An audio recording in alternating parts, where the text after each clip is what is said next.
Hello, everyone. Y'all come back now. You hear?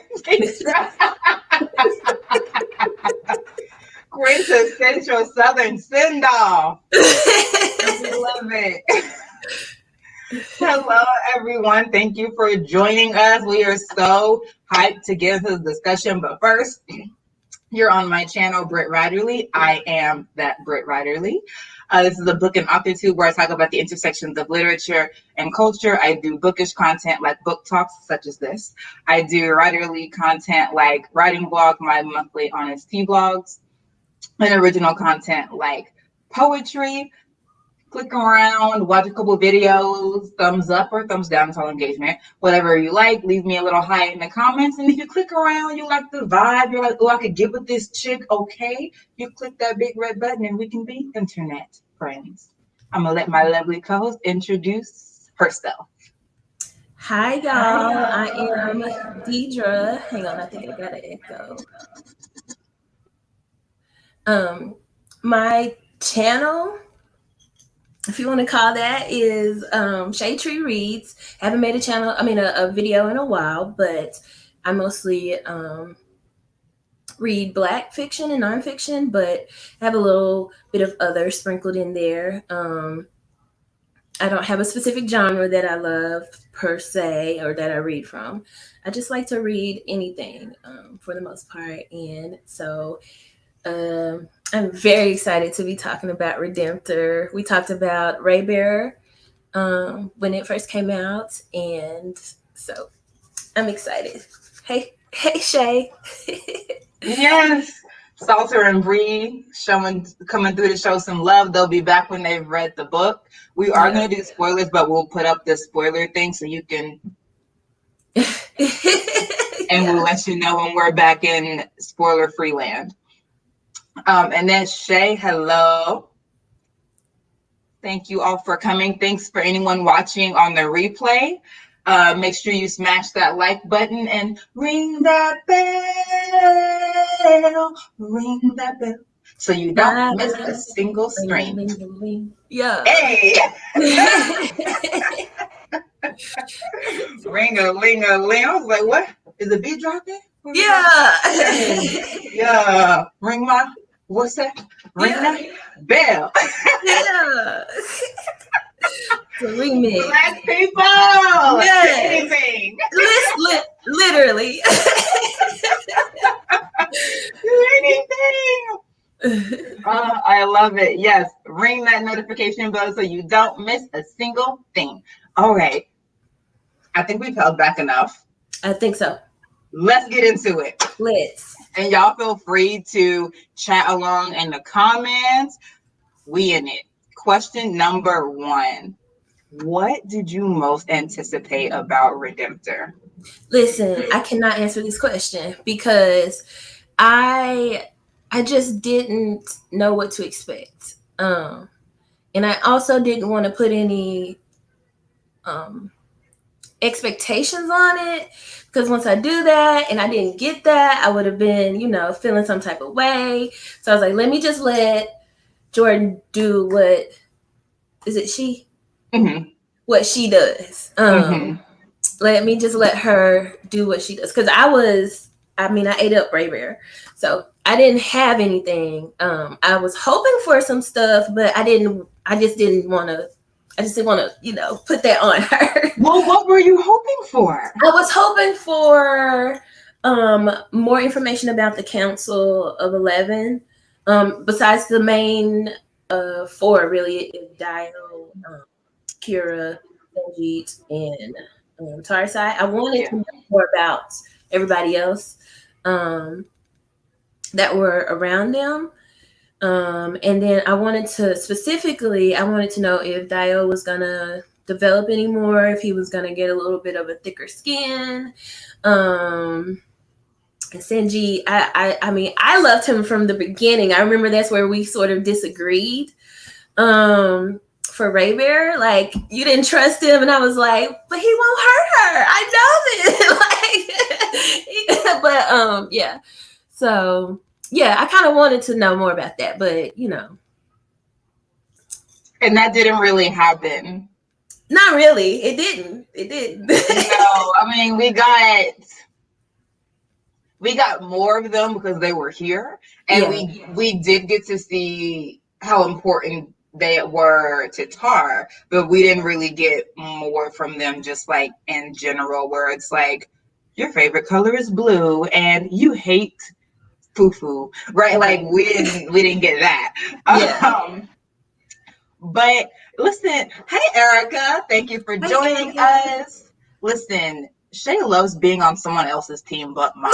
Listen. Listen. I don't even recall feeling a way about Sanji. I really We can don't. run. It's on film. We can run it back. Okay.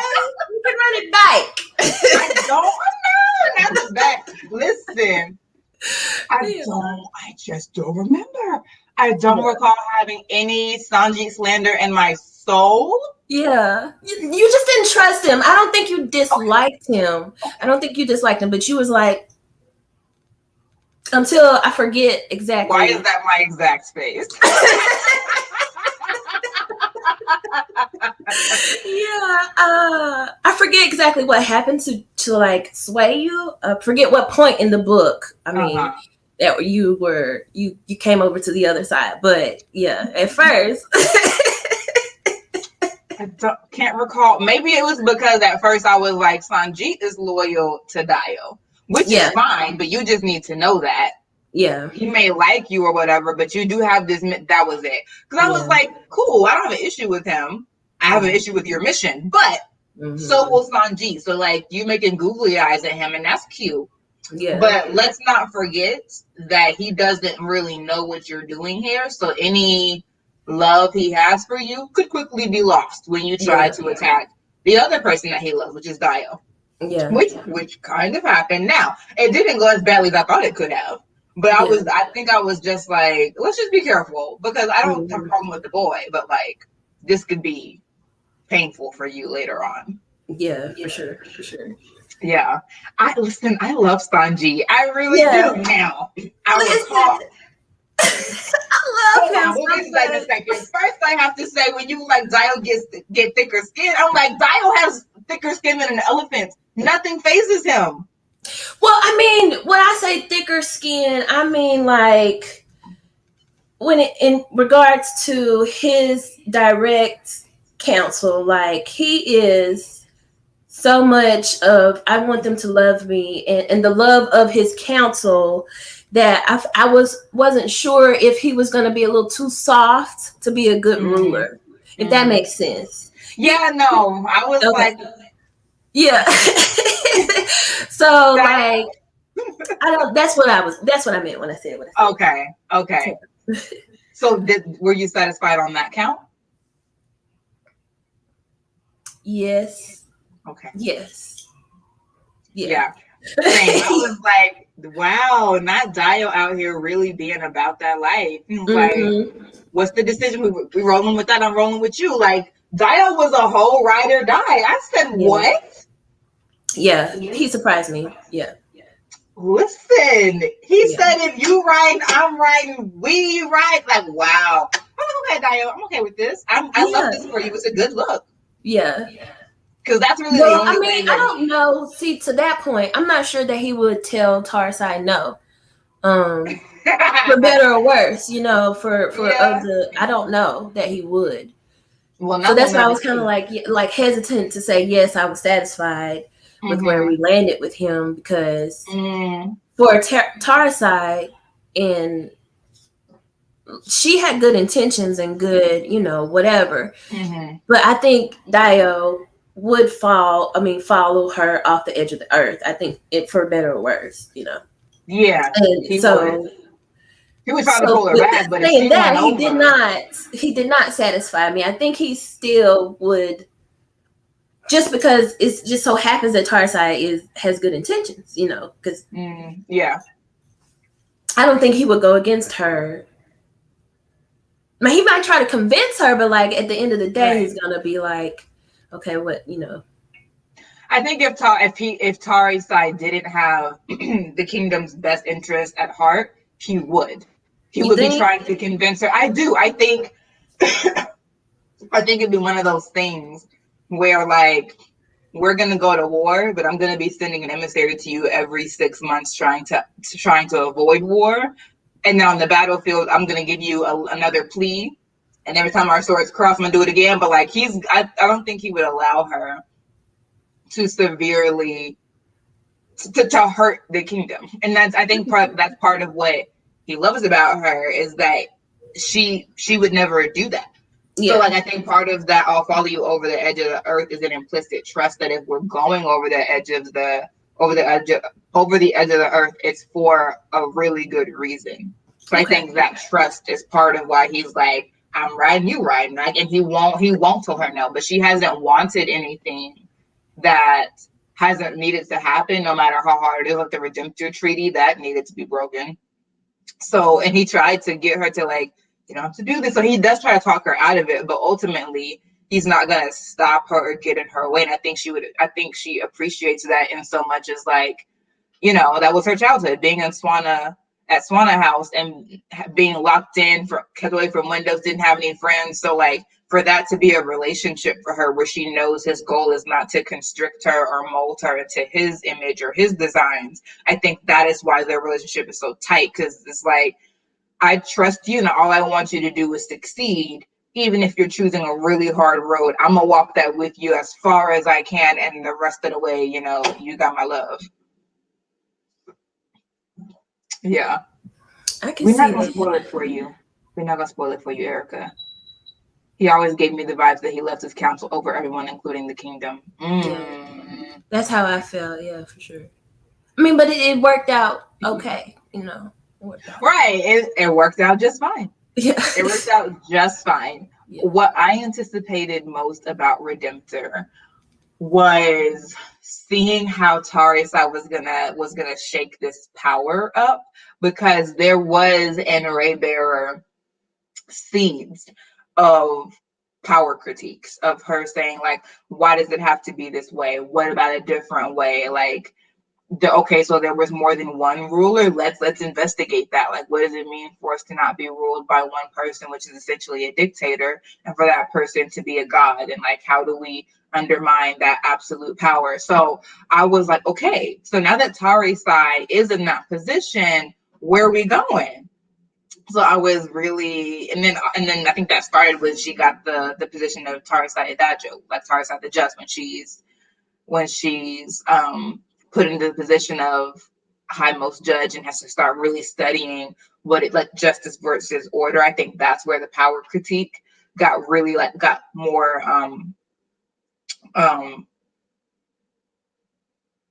words, post 5 p.m. words, when the power critique got more like, here it is, for lack of any words.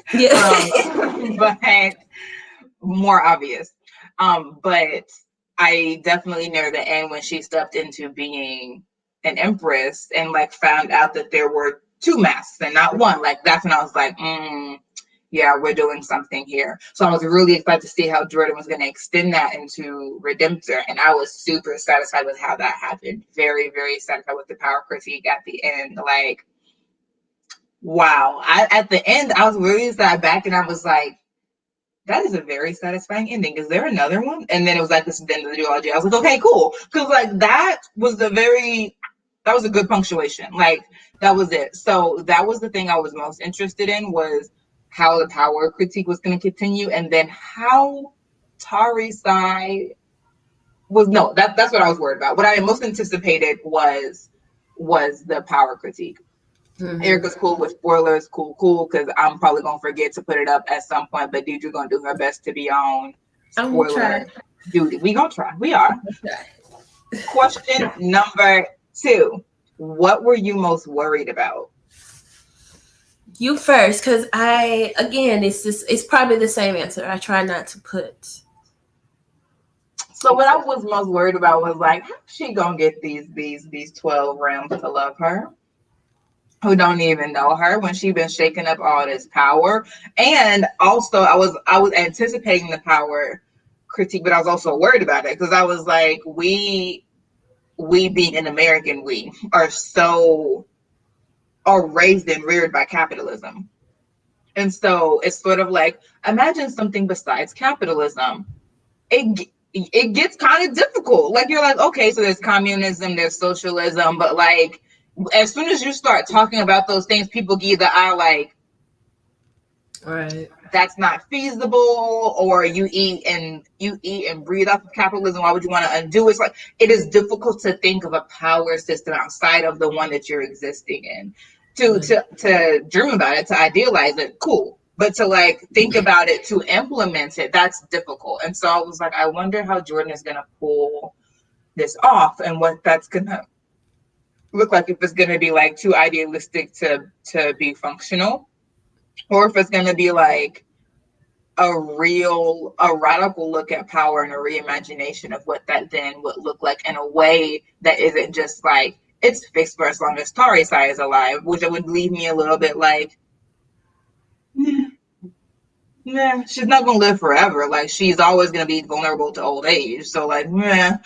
Or is it gonna be something that can be institutionalized and is more difficult to be re-corrupted? So I was really, really satisfied with the answer that Jordan found to that. For a lot of reasons. One, because it outlives Tari Sai. Two, because it removes Tari Sai and Dio's um like and anxieties around, do I have to have children? Dio, because Dio basically is ace from what I could read. It was never stated, but he's giving, like, he seems like he's on the ace spectrum. And then Tari Sai, because she's just like, I don't know if I want to be a mom. Like, I just don't know. Like, I got some baggage to work out first, and I don't know. She's also a teenager. I don't know right now if I want to be a mom. So they didn't have that removed it from being like passed down in that way. That I was like, okay, cool. So without it being purely democratic, like, it was something beyond democracy. It was like she really made, like, divinized it. Like, it's not really democratic, it's divine. The Ray spoiler. Yeah.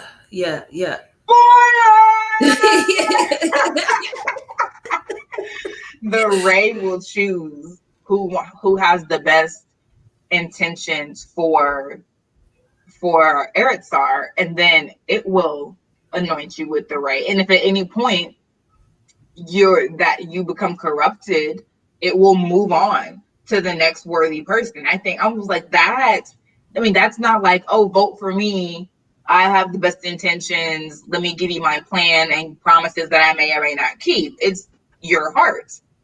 So I'm just like, that's dope. Like, I really like that. Could we do that in America? No, but it's a fantasy. So like, I'm satisfied with that. Yeah. Again, I just really didn't want to put too much on Jordan. But I was, like I said, I wanted to see what she was going to do. Like, I didn't know where it could go. It was so many ways it could have gone. You know, it could have just been a remix of, you know, they could have maybe sent prisoners or something. I don't know. You know, they could have come up with a new judicial system. Is that what you wanted? Huh? No, that's not what I wanted. I'm just saying I couldn't say, because it was so many different ways that it could have gone. And I mean, I guess that's what I was worried about then, to answer the question. It was just so many different ways that it could have went. Oh, my leg. Oh, yeah. So I was worried about that. I didn't know what she was going to do to resolve that. And then I was concerned with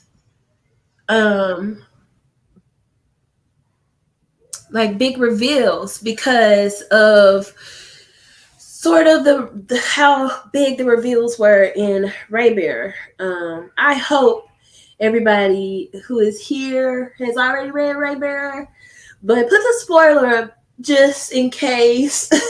Just in case, because this is the second book, but just in case you haven't read Raybearer, when it was revealed, the lady in that there was a second Raybearer, and that some of Tarsai's ancestry, and I forget what the other big reveal was in Raybearer. But they were so huge, and so I didn't know what was going to be revealed and how the plot would move in Redemptor. So okay.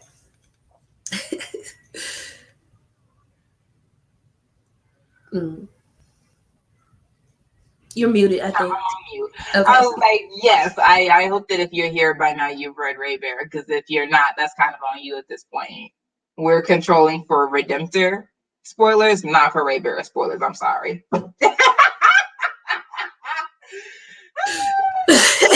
Yes. So, no, yeah, definitely. And we'll talk about that, because if there's anything that I was like, it will be how one particular spoiler was revealed to us. Okay. Because I was kind of like, Fina! Yeah.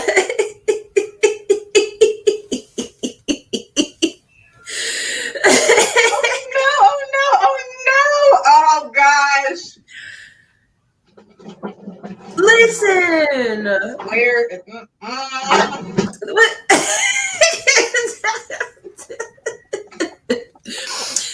She didn't say she didn't like it. She just didn't like it as much as Raybearer. I just need a moment, please. Okay, I'm sorry.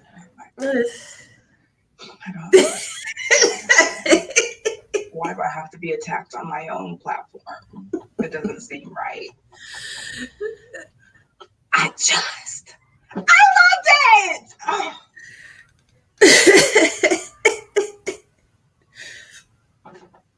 Okay. All right. Okay. All right. You're entitled to your own opinion, I guess. Yeah. But okay. Yeah. It's yours. You can have it. But I think that they're perfectly matched. I mean, I'm at a loss for words, Vina. But I feel like maybe Deidre feels the same way. So, well, I gave them the same star rating. I gave them both 4 stars, and for different reasons. But I still really liked it. I think they're excellent entries into the culture. Honestly, I just am like, what's gonna be next, Jordan? Where are you going from here? Where do we go from? Listen.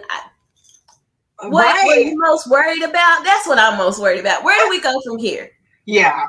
Where do we go? Yeah, I will say that. So Raybearer was so excellent to me that I was like, can we do it again? Can we do it again? Concerned. But we did. We did. I think we did. We did it. I was like, Jordan, you're giving us talent. Yeah. We've seen one-offs. And that's really the thing, is like we're seeing a lot of really excellent Black YA fantasy coming out. But a lot of the people that were like blowing kisses that have only done their first book so far. Because I'm thinking, well, not Raybearer anymore. I'm thinking Wings of Ebony. I'm thinking The Gilded Ones, Legendborn, like all these books that were like, oh my heart, like they are in the Night Brothers, like though, like book 2 is coming. Like we've got covers, we've got titles, we've got releases, like they're coming, but we don't yet know if we're gonna get it × 2. So, and then we have seen books that came out and they came in hot. And people, some loved book 1, some didn't. But book 2 didn't give. Book 3 may not have given either. It may be still en route. We don't know. Okay, I was gonna say, did the 3 get a like? No, I don't. It hasn't come yet. So, oh, see, Erica went ahead and got She messy went in the there. comments. We were trying to be cool. We was trying Listen, I can't. yeah, because Shay said we childish. Okay. It wasn't me. I honestly had several books in my mind, not just one. I was like, we have seen one-offs where it's like, that okay, sure, I'll rock with you. That was decent. Let's see the second book, and the second book didn't give. So I'm just like, all these books that are coming out strong, I'm like, I want to see if you're gonna do it times two. Oh yeah, like a lot of people love the Bells but hated book two. Why was it the opposite? I don't know. I'm Erica, I'm not gonna play with you. I found the Bells a little boring, but let me say this. I like explosions. And I recognize that. In my writing, I tend more toward dramatic, like full on, look, there's a missile coming straight toward us. That's me. I own it. I do.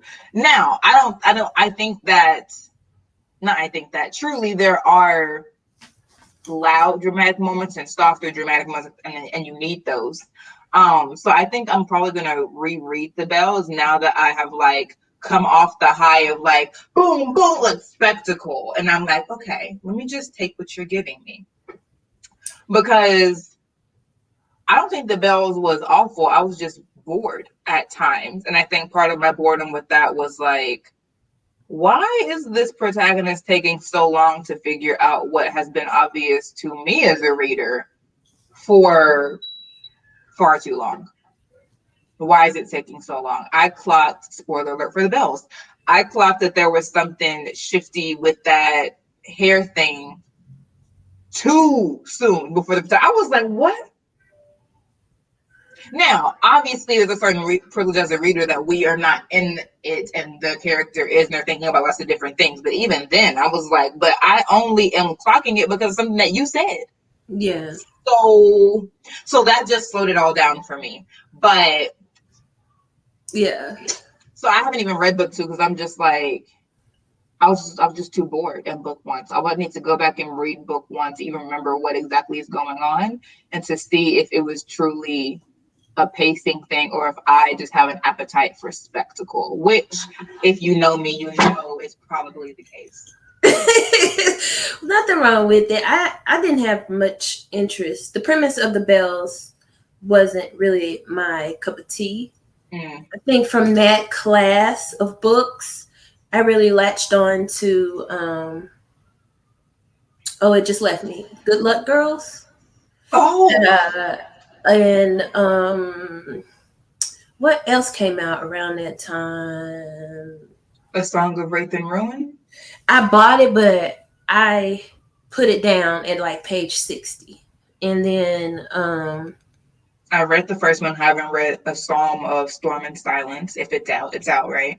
Reaper of Souls, that's the other one. I bought it, but I haven't read it yet. And I think they're all in kind of the same, or came out around the same time within the same couple of months or so.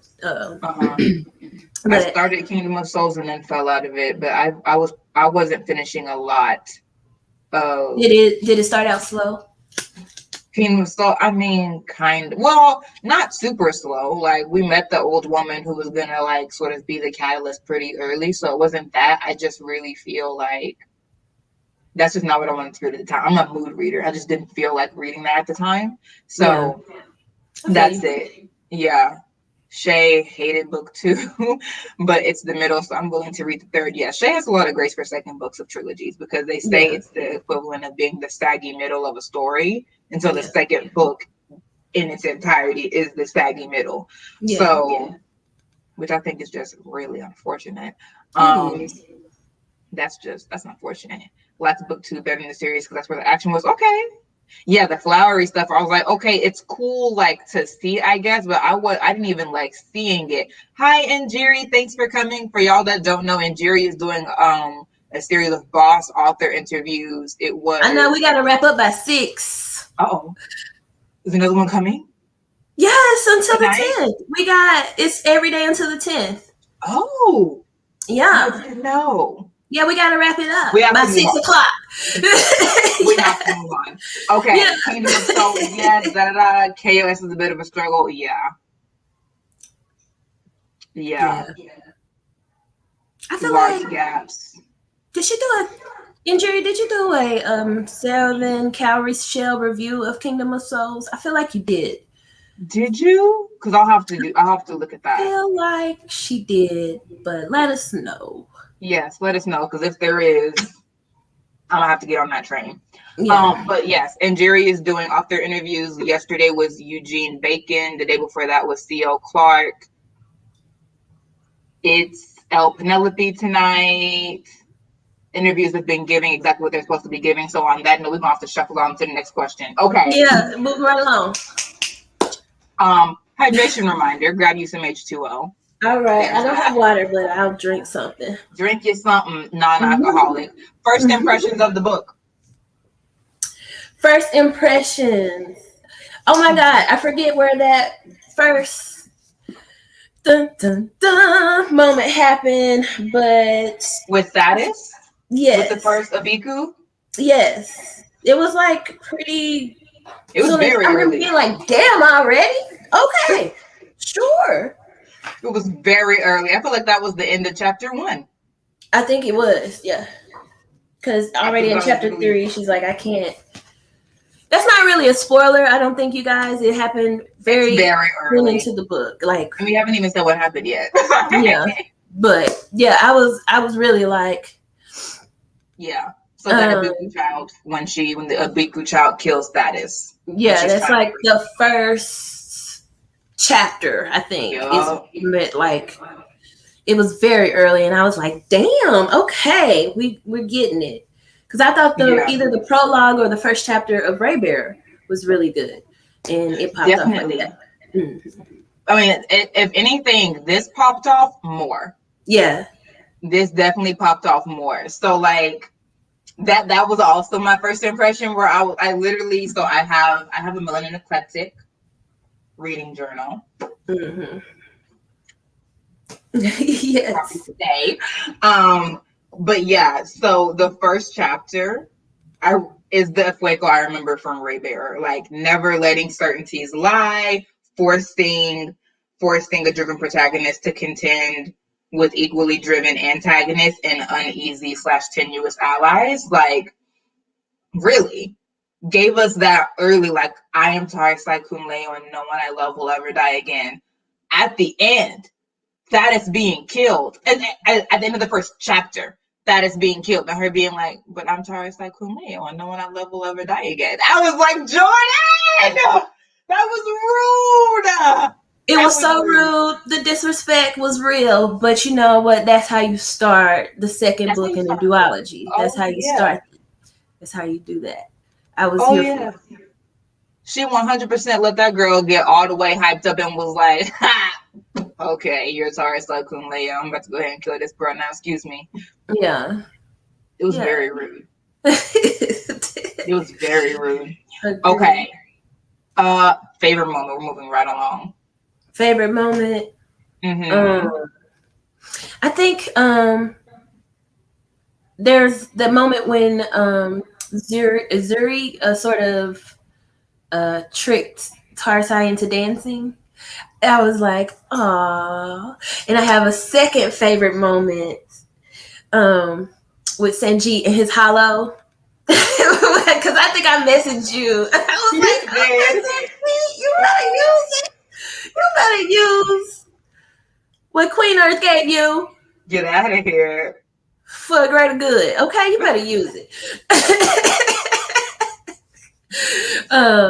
So yeah, those were my two favorite moments. I just thought it was really cute how she was like, I don't dance. I don't dance. And he was like, okay, that's fine, but could you just make sure you keep your eyes on me? And and they ended up, it was I thought it was a very sweet moment. It was. And I was like, I always like that Jordan is so good at playing tricks. Yeah. Like Tari Sai likes puzzles. There are lots of puzzles in Raybear, and even in Redemptor, we're like, it's not like an official puzzle like Solve Me, but just like the tricks are just part of the world, and I really enjoy that. Mm-hmm. I really, really enjoy that. Favorite moment. We can leave spoiler banner. It's so discreet but so profound, and that is also what I really, really love about Redemptor. After, I think it was after Zuri is killed, was like Zuri of Javanti, bruh. I was like, not a triangle, not the obligatory YA love triangle. I wasn't ready for that. God, I was actually mad. I was mad. I was like, okay, so we'll put a pin in that and come back to Zuri because he needs his own section. Yeah, he does need to be spoken about individually. My favorite moment was after that when Tar stumbles into the Jabanti Palace and G is looking for her, and he's like, oh my gosh, where is she? He finds her and he's like, Tar, are you okay? And she's like, no, I need help. And I think I might have like cried. Literally, I was like, Black girls need help. Yeah. It is not okay that you were doing all this on your own. You were losing your mind. Yeah. These Abiku are playing you. This is literally a fantastic rendition, a fantastic and like hyper dramatized rendition of imposter syndrome. You're not good enough. Do more, redeem all of this. I'm like, no. Like when she said, I need help, I literally was like, my heart just soared. Yeah. It really, like that, for me, like, I was waiting for how that was going to come about. Because I was like, I know that Jordan is not going to give us a strong Black girl situation that she doesn't undermine in some way. But I'm like, but when? Because this is untenable. Yeah. Like, Tara's she's not going to make it. She cannot go into the underworld with this frame of mind. She won't come back. Yeah. So when she had that moment where it's like, I need help. And then G had her, he was like, okay, we're going to help you. Yeah. I literally words fail. That is my favorite moment of the entire book, hands down, and maybe even of the entire series, because I just think it's just so profound to come to yourself and realize and to vocalize, not in some flowery way, not in some roundabout way, not in some, oh, you can help me if you want to just say like, I am not okay and I need help. Yeah. I agree with her because I just kept being like, girl, won't you please, you have that's what they're there for, to help you. So, and she did continue to remember their Tar is ours, Tar is enough. Like she did continue to remember that. And I'm like, right. So then why won't you let them do more than that? If just that affirmation has already helped you so tremendously, why can't there be more? Yeah. So I definitely 100% was like, I forget who had the conversation with her, but somebody was like, you don't get to tell people how to love you. I forget who said that. But that was one of my favorite. I mean, one of my favorite quotes. Whoever said that, was it Melu? Not Melu. Was it? It definitely wasn't Melu. It was somebody. I think it was one of her sisters. Maybe it was Kira, because we know Kira's the MVP. We know Kira's the truth teller. she was just like, you don't get to, like I said, you don't get to tell people how to love you. So, and that was in the same conversation of asking for help. Yeah. I'm thinking if I could find it in my ebook. But yeah, I mean, and she got told that a couple of times.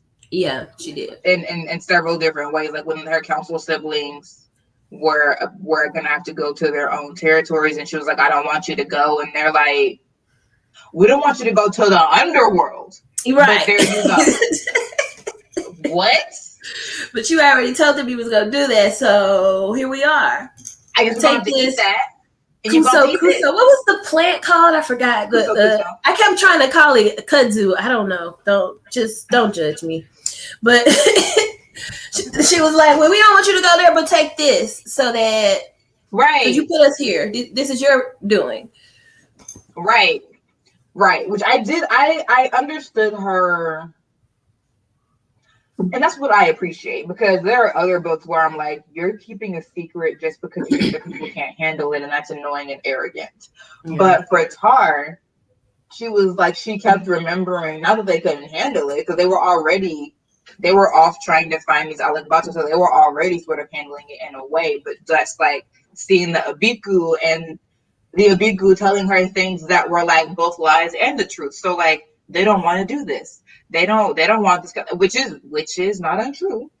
Mm-hmm. They were like, why can't you just leave it alone? We're fine. Like, we're eating. Why isn't that enough? So like, I think that is what made me less annoyed, that she was carrying this burden on her shoulders alone, as far as like the Abiku coming at her, because she had already heard them have resistance to it and them doubt whether or not she could do it, and she didn't want to feed into that, so she was like, I'm not gonna say anything. But so I think that is a really, really important thing for writers, and for myself as a writer, just to like file that away, that if you're gonna lean into a trope, there needs to be a good reason. Like it's not a miscommunication trope, but like the secret trope, keeping a secret that the reader knows from the beginning, would be a lot easier if you told your friends. But you don't until the end of the book. Okay. At this point, we're all going to be annoyed if there's not a reason that you're not telling them to the end, because like, why? But if we have a really good reason, like, well, Tar doesn't keep everything from them. She did tell them a lot of stuff up front, and they weren't really here for it. And so now she doesn't want to tell them anything else. So like, that makes sense. So I did appreciate us having a really good reason why Tar wouldn't want to tell them, and her council siblings still knew she was keeping something, and they were still checking in. So I appreciate that it just wasn't like no one could tell that she wasn't okay, and no one tried to do anything for her. They knew she wasn't okay. They tried to support her out however they could, and then when she was like, Jesus take the wheel, they were like, taken, we got it from here. So I did like that. Yeah. Okay, I know we have like 18 minutes before Injuri's thing, so Zuri of Jabanti. Let's go. Zuri, I was so interested in his character. I needed more, Britt. I needed more. That's why that is the main reason, besides the pacing issues that I had in the middle. And we'll get to that. That is the main reason why I gave it 4 stars, because I needed to know. Oh, you were salty because of Zuri? Girl! I needed to know way more about him. I'm sorry. I needed to know I needed to know way more about him. That's the one thing. Oops, spoiler. Big spoiler energy. Listen, this is a huge spoiler. Yeah. Big, huge. As Brie from Like Booktician would say, big S. Yeah. Big S, big P. Yeah. So when she was like, oh, that's where I know Zuri from. You were on my mother's council. I said, damn! I was like, what? How old is he? Literally, I was like, I don't remember this. Like, no. I do not remember this. Yeah. I was never going to make that connection. Never. I was like, what? Ever. I did not a single hint to that. I think I re-listened to that. That was probably the only part that I re-listened to. I was like, did she just say that he was what? I couldn't believe it. What? Not one. We didn't get a single crumb of a hint on that. We didn't. Yeah, and that kind of undermined it for me, because I was like, wait a minute, where did that come from? It came out of the clear blue sky. Whatever sky it is, air star, that's where it came from. Literally. I'm not mad. I'm just saying, like, no, I'm not mad. I was because we already had I forget the character's name. It was like the one that was her coach for the underworld. Oh yes. Oh goodness. Is that the Alubagwe? No. Mm-mm. That I was mean, the girl that we Duca met is at the not a end of. Duca. You Dang. added It it starts saying with that a like what? Y, I think. That was the other name we should have put in the chat. It sure is. I can't But think, but I'll that find it. person that was her Hmm. coach, and her mother. The lady? Oh No. no. Oh yeah, yeah. The Songland Queen. Yes. What Okay. was her name? Her name Malu? No. No, Mela was her dad. Her dad, and then I cannot think of that person's name, Me neither, but I'm but about they to were look there for sort it. of together. They were, going up for the council, but only one of them were going up for the council. But I can't think of that person's name to save my life.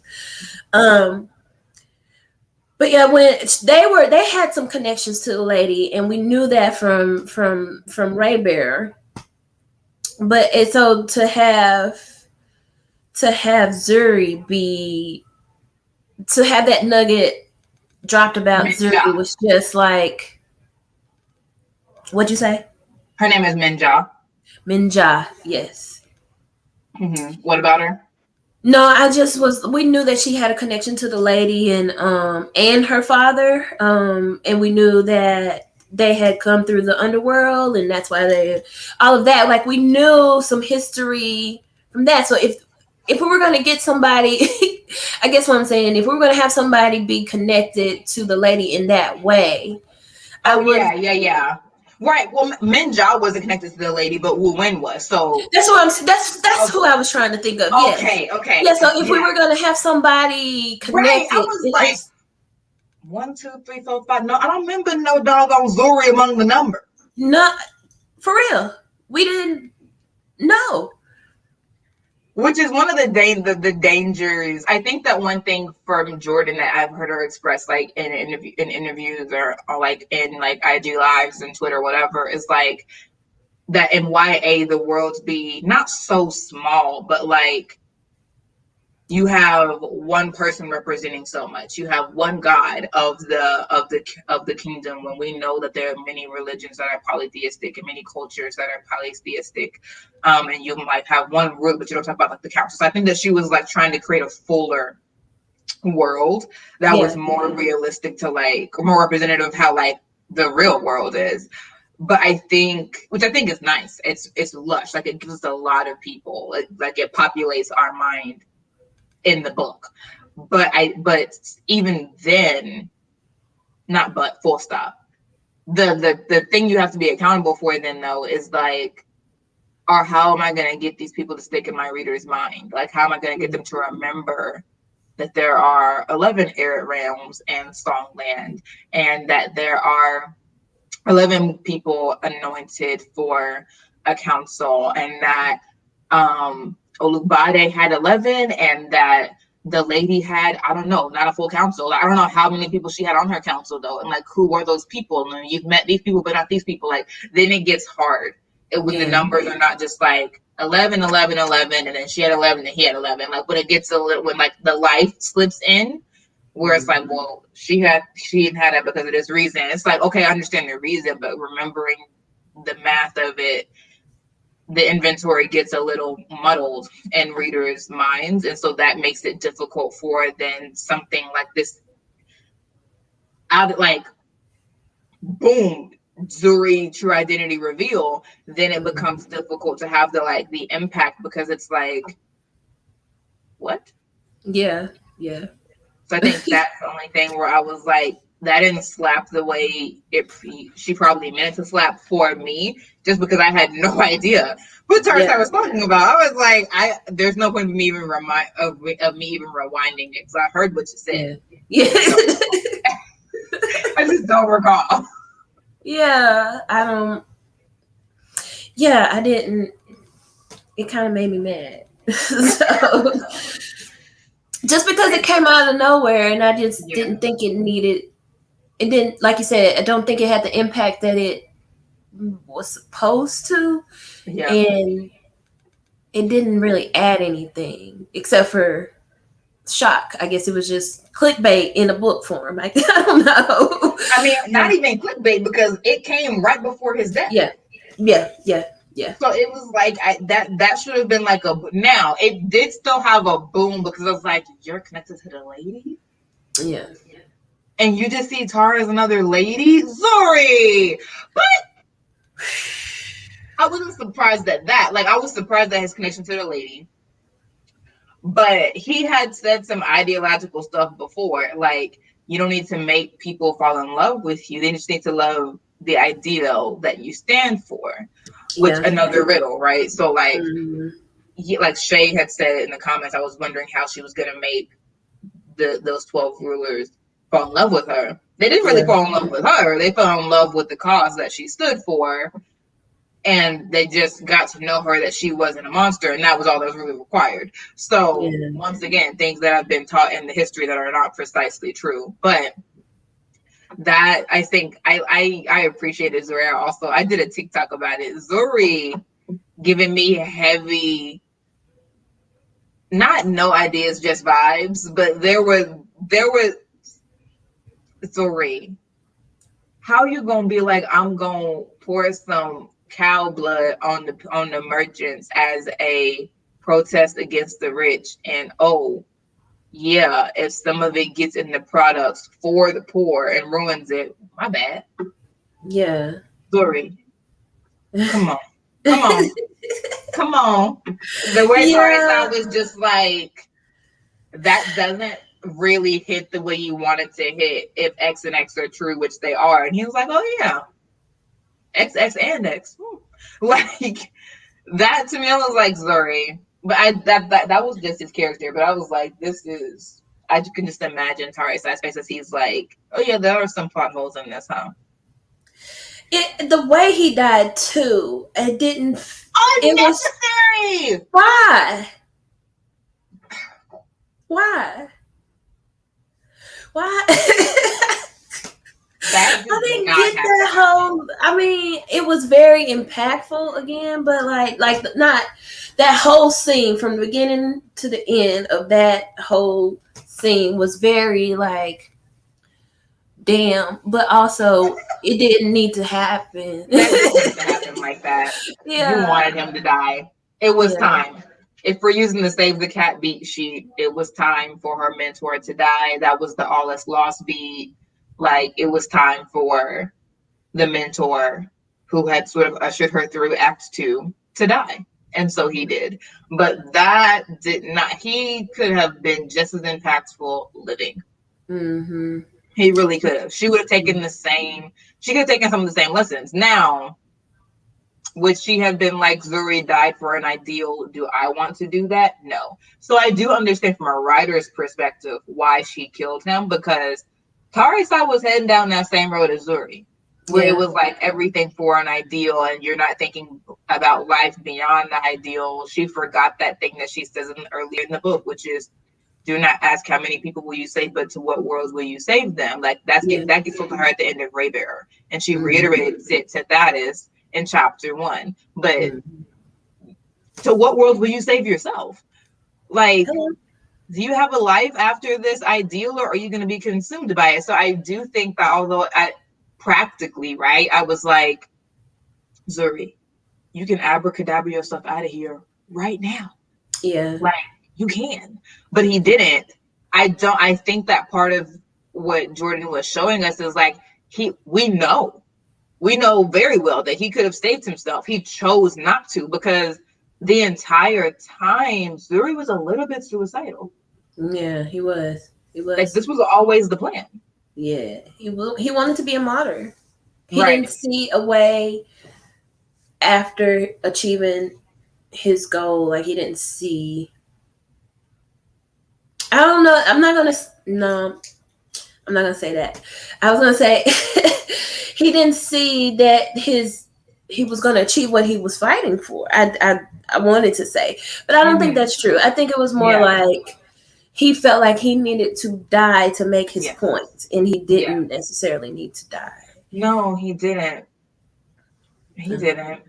And I think that is something that Tara needed to see, because for her, she saw Zuri so clearly, where she was like, "That, why would you do that?" Yeah, But then for her, it's like, why would you do what you're doing, dear? yeah. You don't have to do this either. You have Mm-hmm. so much help. Yeah. So I think that is why, from a writerly perspective, Zuri needed to die. Yeah. Beyond it being like it was time for him to die according to the beat sheet. Like there's a reason that Tar needed to see this could be you. Like the Mm-hmm. story, the way you're going doesn't end well. You're not just gonna magically survive this. You're not doing things to survive. In addition to you wanting this ideal, you're gonna have to actively try to survive yourself as well. And if you're not doing that, you're gonna be living and dying for an ideal like Zuri of Javante. Yeah. And we see her sort of go through that and snap into that. So I think that she did need to see the stakes of the personal stakes of the path she had chosen for herself. Yeah. And I think she, like you said, she did need to see that, and she didn't really grieve that long. She And didn't have time. she didn't have time because it was very bang, bang, bang after that. But like, Yep. also she, I forget who, like she hid in the palace forever after Thaddeus was killed. Like not forever, for like 2 weeks or something. Oh, yeah, yeah, yeah. Um, or they had to like keep dragging her out. Like you can't keep hiding when we know you didn't kill Mm-hmm. anybody. But I she mean, but by didn't. the end of the book, we expect her to hopefully not be behaving the same way as from the beginning, or there hasn't been a transformation. True. I just wasn't. I don't know. And they gave him his own little in Yeah, memory of seat his throne. Yeah, at the closing party, I guess you yeah, would say. yeah, yeah. But yeah, I don't Their know. coronation. Yeah, Yeah, the coronation. That's words. What are they? yeah. No, so I think that no, she didn't mourn him the way she mourned Thaddeus, but she also didn't have time to, and Yeah. she wasn't well. Like No. she was far worse off mentally by the time Zuri died, as opposed to when Mhm. Thaddeus died. When Thaddeus died, the Abiku weren't even haunting her yet. Yeah. By that time, like Zuri dies, she's like, what? Yeah. What? And she is profoundly, she's made profoundly mourn well by seeing that, because all these things are clicking into place, and she's like, wow, like he wasn't kissing me, he was kissing the lady, and Zuri and I are alike, but he's also like the lady, does that mean I'm like the lady? Like she was having so many personal revelations because Zuri meant so much more than himself. And she Mm. just realized that. Like she just realized his connection to her mother and all these different things. So I think that before she could really mourn him, she had to peel back his layers, and he had so many layers. And so there was that. And there's also just like the shock and suddenness of his death. And then she stumbles down to Sanjin and she passes out. So like, Yeah. and she's out for how long? Like a week or something. Yeah. So she sort of gets swept away from the moment by just circumstances really quickly. Hmm. Yep. Agreed. Oh. You you were saying something about the pace. I know we're running up on time. Oh no, we're okay. I mean, it'll be a intro 2 minutes, but like That's true. the pacing would like it was just something in the middle. I forget Mm-hmm. exactly what was going on. It was right around part 3, and I was like, outside of that very first chapter, it's moving kind of. I don't know how this is gonna wrap up. I didn't feel like there was enough time to do everything that needed to be done. I do in the end. I wanted to know about how she went to each different realm. Is that what they were called? Yeah. And made some changes there. Like she went to the first 2 places. She because the crocodile called the god Yeah. and shut down that mine or gave it back to the people basically. And then whatever the second place was where the crocodile was the king, and he did that whole thing.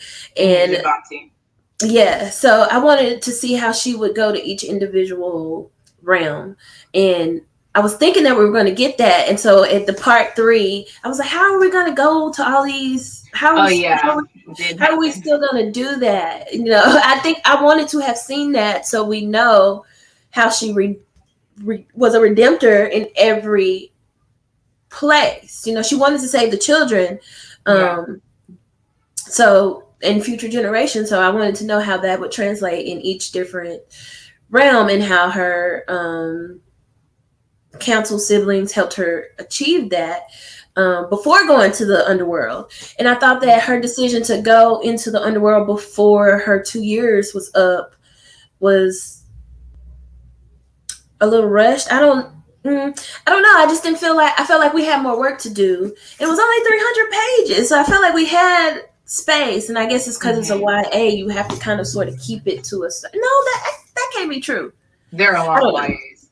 There are epic YAs. I don't know the stipulations, the rules, and regulations because I don't make them and nobody asked me. But I just felt like we had time. Yeah. So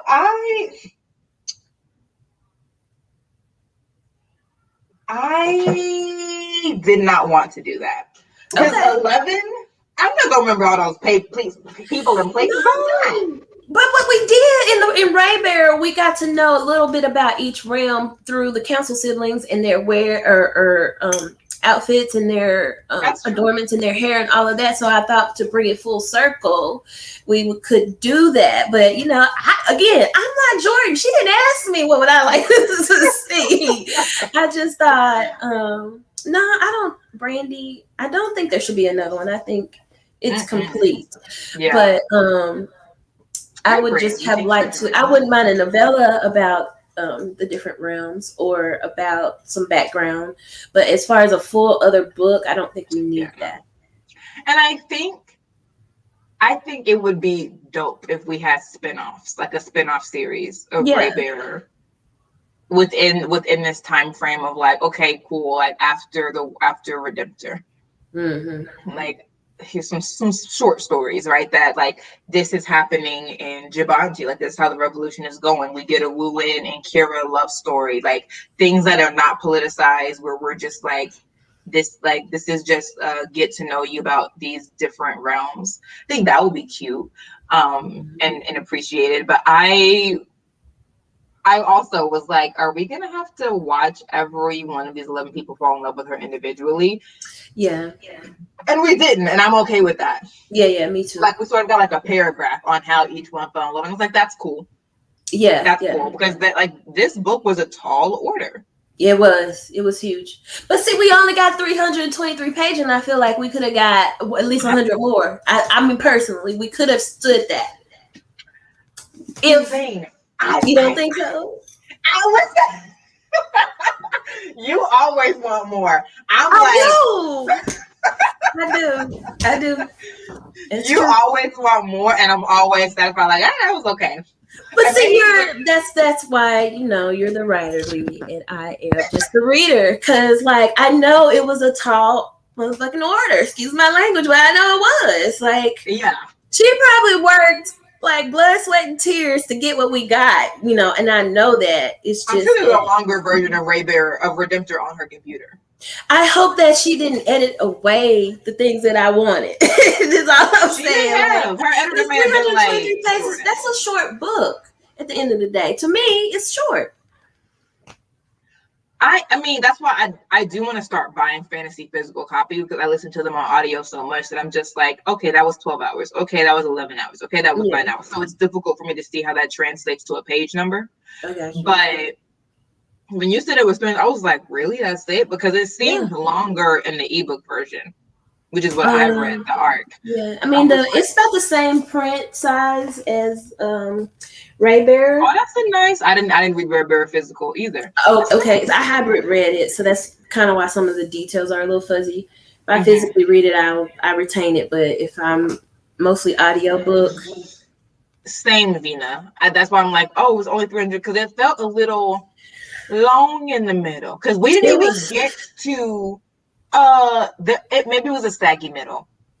I think just because there was so much I felt like that needed to be done. When we got to the middle, it wasn't that much that had been done yet. So it felt like, damn, we really got a long way to go to resolve things. But because they still don't love you yet. Like, and then you're just not starting to train for like Songland. So like when she was like, I'm gonna go early, I was like, I don't see any other option.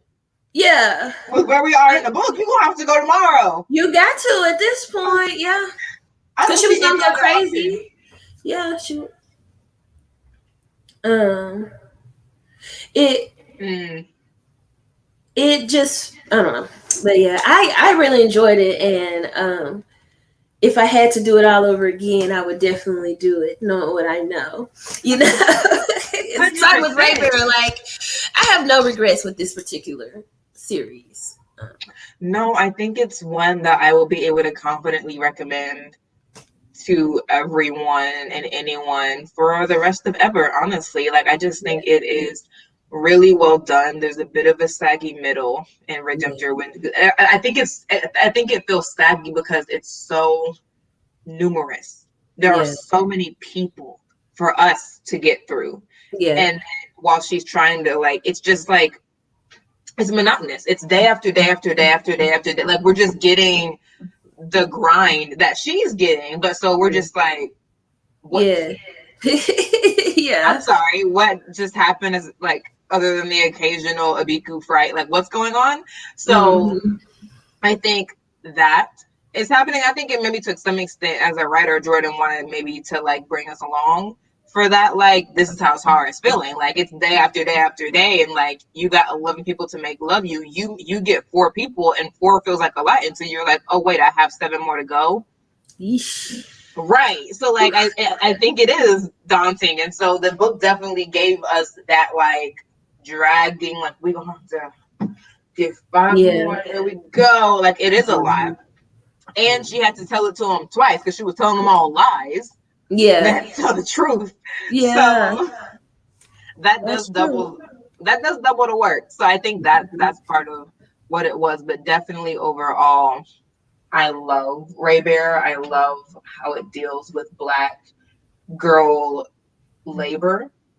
I love how it deals with family. I love how it deals with reconciliation. I love that Tar told her mom to leave and don't come back here. Like, Yeah. I'm sorry, like, you are trying to become the person that I need you to be, but I don't need you Yeah. anymore. And Yeah. I can't keep risking myself for you to try out this new version of yourself who you hope will be what I need. It's not. It's Yeah. not. So just go join Agunga's parade. I'll see you in the afterlife, but I do not want to see you before then. Yeah. Period. Period. So I liked that, and I liked how Tar ended up solving the final issue at the end of like, yo, so like, spoiler. So this war Yeah. that's broken out above ground while I've been down here. Yeah. What am I gonna do? Because if she had ended up sacrificing herself for real, I would have had an issue with that. Yeah, me too. No more Black girl sacrifices. What? I thought that's where we were going, to be I quite did. honest. I I thought this did. was I gonna was happen. like, Jordan, Don't do this to me, please. don't, I was gonna be don't. mad. I was gonna be mad. I will be tighter. I'll be tighter than tight. I was gonna be so mad. Like, And even for that matter, any of her council siblings having sacrificed themselves or to try to not have her sacrifice herself, I would have been upset. I'm sorry. I just would you have been haven't even like, told them everything. Like, no, you no. didn't even tell me what I'm sacrificing myself for all the way. Mm-mm. So Because I was really, for me, it felt like they started the war too soon because she was already going to the underworld early, right? Like way right, early. She had 2 years. They gave her 2 years, and right. so the fact that they had already started their whatever on above ground was There, this attack. like why did you do that? Like, I mean, I know it's all fair in love and war, I guess, but why did you do that? I mean, Like, like they were hoping to. Yes, she went early, yeah, and so they had to attack early. But they were. It was always their hope that she would get tied up down there, and they would be able to bring her back as a puppet. So they were like, that's okay, right. well, we're gonna have to strike when she go down there, Yeah, whenever that is, so that we can start this war. She can come up, and she can tell her kingdom that we run this now. So let's just like move as soon as she goes down there so that we can also present her this ultimatum. We're attacking people. The only way we're gonna stop is if you stick your finger in the statue or whatever the heck. Like, so I think it was they needed to be able to blackmail her. And so they had to start that war as soon as it happened. And it almost worked. That was definitely a thing where it's like, you did what now? You started a what? Yeah. When I think it was Minja that went down and like was like, Minja, oh girl, like you a little low. What's going on? What y'all doing down here? She said, hey. She was like, I know I trained you better. Let me see what's going on. I don't want to interrupt, but yeah, it's getting a little crazy. We could use you coming back now. Yeah, like what you doing? Who you talking to? Who you talking to? Yeah, like, hello. Yeah, exactly what happened.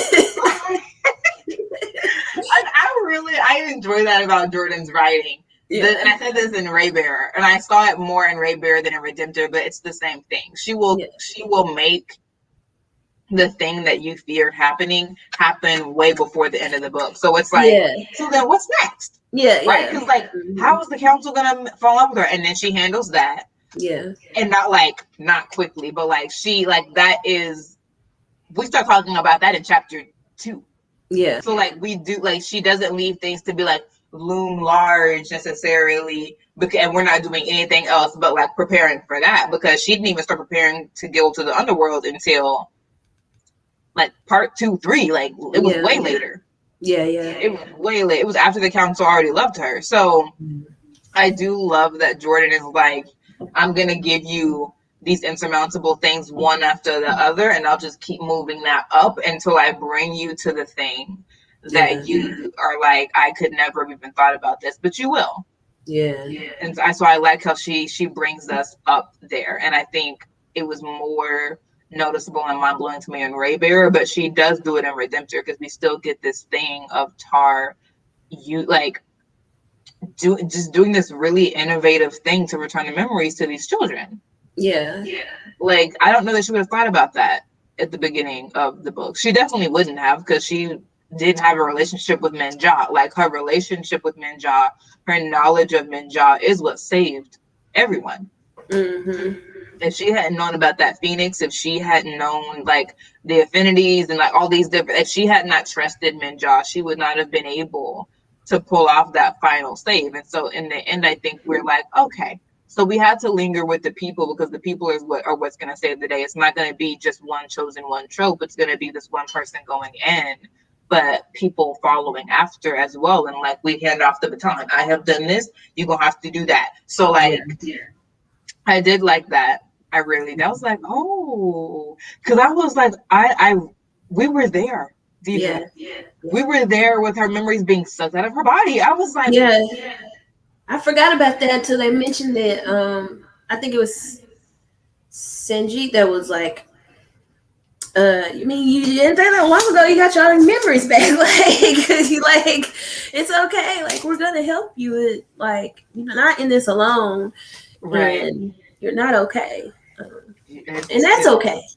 Right. That's why we're here. Yes, I love that this is a book out there for teens to read. I really, really do. Because I think there's an increased number of anxiety, increased numbers of anxiety and depression in this generation of teens, which makes sense. There's a lot of school shootings, and we're in a pandemic. We're going into year 2 of a pandemic. Like, I think that our teens are just really anxious and really depressed and unsure and et cetera, and a book that tells them, number one, get you a counsel, right? Like, get you some people around you who you can be emotionally intimate with and who you can be vulnerable with and rock out with that crew, and then trust them to handle things independently and bring that work back to the core, and then be honest with them. Be honest when you're not okay. Have a purpose, right? Because like, a lot of them are like, I want to be an activist. All right. Okay. Here's the thing about activists. A lot of them die. prematurely, whether by violence or by stress-related illnesses, like cancer, hypertension. Like it's a thing. It's a thing. So like a lot of y'all want to be activists, and okay, but like that's what I think about, like having a purpose versus not being a tool. Like that conversation that Tar has with Sanjeev, and that she continues to have with herself, and it's sort of like imaginary Sanjeev throughout the book, where he tells her she doesn't have to be a tool, and she's like, but the only thing stronger than a command or something is a purpose, which like Melu tells her in Ray Bear, and she sort of carries that with her. And then Sanji is like, right, you can be a purpose, but no one should be a tool. Yeah. And if it's especially like that's all you're here for, because you have nothing but stress in this purpose. So now you're just a tool to carry out this purpose, and that's where it stops being okay. And so I think that is another really good conversation for our teens to be having right now. We need people with purpose moving in this world. We definitely do, but don't render yourself dumb resource for a purpose. Like there will always be more hills. So if you don't have to die on this one, then don't. There will be more hills tomorrow, and you have a crew. You don't have to die on every hill. Sometimes you can fight on the hill and move on. Like right.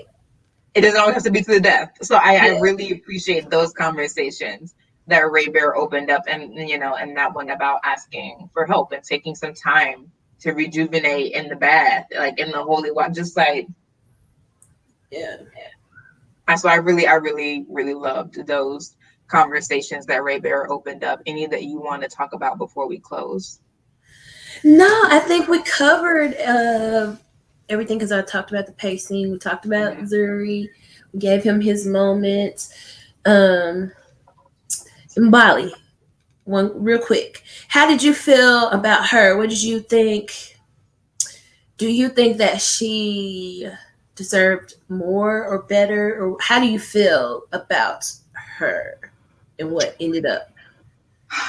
Once again, as a writer, I understand, because there's just so many people to keep up with. But I would have liked to seen it punctuated by us seeing how Mbali, like even just like not seeing, speaking, right? Because we see Tara right after Titus dies and she is killed, and we see her in the palace and doing all this. But can you have a thought about Mbali? Yeah. Like Mbali wouldn't even speak to me, or Mbali hugged me and told me that it wasn't my fault. Like what? Like how was Mbali doing? Give us something, right? I think one thought would have been enough to just acknowledge that happened to Mbali, because the last thing we saw between them was this passion of our love is worth living for, and then he gets killed. How does she feel about that? Yeah. Like we get at the end of the coronation, Tari saying like she hasn't seen her since, right? Yeah. So and then Mbali embraces her and whatever. So, but even if she could have said, I haven't seen Mbali since, Kira just told me that when they found out, Mbali did this or what, just mentioning Mbali after that, telling us in a sentence or two, where she is. I think that would have been enough, but I can definitely understand getting swept away with okay, next, now we have to meet this new council. So, well, the next time we hear from her is in the coronation. Exactly. So even if we got to that part and they had a quick, 2 or 3 sentence exchange about how everything went down. But we'll get the novella, Jordan. If you get bored, or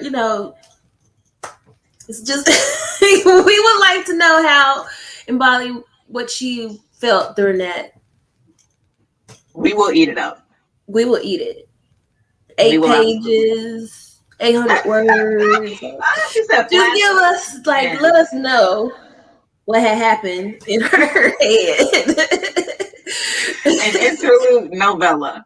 In the world of Ray Bear, in the world of Redemptor. Yeah. Meanwhile, on the former Anointed One's island, yes. That's all we need. Segue, that was good. That was perfect. Yeah. You can have it for free. Yeah. Let's come back to you. Whatever gets us fed. Right. Yeah, no, I did have that thought where I was like, what about Umbali? Like, Yeah. I like literally when it happened, I was like, what is Umbali gonna think? And That's then we what. never found out, and I was Yeah. like, what? Is this on? What does Umbali think about that as his death? Yeah. And then the Hello. coronation, she was like, I know. She didn't blame us for it. That's great. But how does she feel about Umbali, about that is being killed? Yeah. But we're yelling into the readerly void where it's like, hello, hello, hello. Yeah. Are you listening? Listening. Anyone out there? Definitely like, hello. So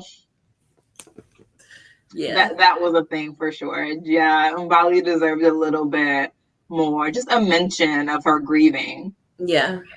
That's all. Because there was so much emphasis on how, their love story, their relationship was sort of the impetus for a lot of the other shit that kind of went down outside. That's true. So like I feel like she deserved to have her feelings heard. Right, like just to punctuate it, because you've already done all of this. So now what? Yeah. And wasn't she the one that gave us the parable of the mango tree in the first? Yes, she was. Yeah, so she had, she deserved. Yeah, no, yeah. Umbali definitely did a lot of stuff where it's like, we need to hear about her. It would be cool if her other books were still in Songland. Let's hear more about Songland. Yeah. Yeah. Because I'm also like, where will Win at? I was wondering that for a little bit too, but I understand why we didn't get to it. We had a new council to woo in. Yeah. Yeah. I want to apologize. That was good. I liked it. I understand why we didn't get more from him. Yeah. But I definitely was like, the important players from Raybearer are seeming sort of like scattered abroad, and it's like new slate. These are the new people, and it wasn't like new slate, like everything was swept off, but like kind of, because even though we saw, I can imagine Shay's face. I can imagine she was like, I can definitely imagine your face. Yeah. All right, so I like it was kind of like a totally new players. Like, yes, there was Kira, yes, there was Sanjeet, but like they went bye really like early. Mm-hmm. Like maybe part 3, they were definitely gone by part 4. I want to say because they all had to scatter. And then what I will say now is I did like the scene where she's basically pulled VP Harris on Sanjeet and was like, lead, follow, or get out of the way. Yeah.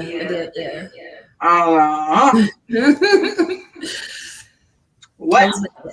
Yeah. I was with it because I was like, listen, and like the dedication is to my young revolutionaries for choosing the loneliest job in the world. I'm like, yeah, definitely. Even if her council had been completely behind that plan, you're still going to be fighting for, we should do it this way, we should do it that way, whatever. So yeah, definitely that. And when he was like, I'm just not with it, like I just can't stand by you while you bring yourself into the ground, well then stand over there. Yeah. Move out of my way. Move out of the way. Like I see you at the core or whatever. I think that's what it was called. What was it called? After they get out of the or in Igungun's parade, I'll see you then. Like move. Deidre. Listen, that's what she said. She's like, I got things to do. You can get with me, or I'll holler at you when all of our work is done. Well, she just said, I will see you in death. That's what she. I didn't say it. That's as far as I was like, I have something that I need to do that I was born for. And you can come with me on this journey, or You're gonna have to move. I'll see you. Because at that point, she really didn't believe that she was gonna get out of the underworld. That is true. So That she is was, true. you know. But I do, even though I like Deidre cold blooded, I will see you in the Google's parade. Bye. Yeah. I think that, yes, I like that in that moment she was like, lead follower, get out of the way. Yeah. But I still appreciate Sanji pretty much every step of the way in this book because he made some really good points, which she appreciated when Zuri died because Zuri didn't have anyone around him telling him, you are more than an idea. Mm-hmm. And so I think that like she appreciated Sanji anew for him, like, I'm not trying to hold you back, I'm trying to hold you down. Yeah. Because you're getting like it's giving suicide mission. Mm-hmm. Do you believe that you can come back from this? Because if you don't, then why? Like, why? So I appreciated the tension that he gave her. Like, yeah, I'm gonna hold you on this one. Like, I don't hold you on a lot of stuff. Yeah, you're a walking security breach, and I just let it go. But I'm gonna have to hold you on this one. He did. He basically said, "Child, I'm great now because of the way you are, because of who you are as a person. But on this note, I can't sit out of the box. Yeah, we're gonna have to ride out for that. Yeah, yeah, yeah. I'm gonna have to meet you in the center of the battlefield because this is not happening. Yeah." Yeah, I agree. So I really appreciated that and how that came full circle. I really liked it. I liked that the stories kept coming back. I loved Aduka, her personal griot. I have 3 balls in my mouth. 3 balls or 3 bells? 3 bells. I have 3 bells in my mouth. I cannot tell a lie. I said, yeah. You better. Yeah. She said, and I stutter, which means I said it twice. Listen, are you listening? Mm-hmm. Are you listening? Aduka serves them. Oh, is there a comic?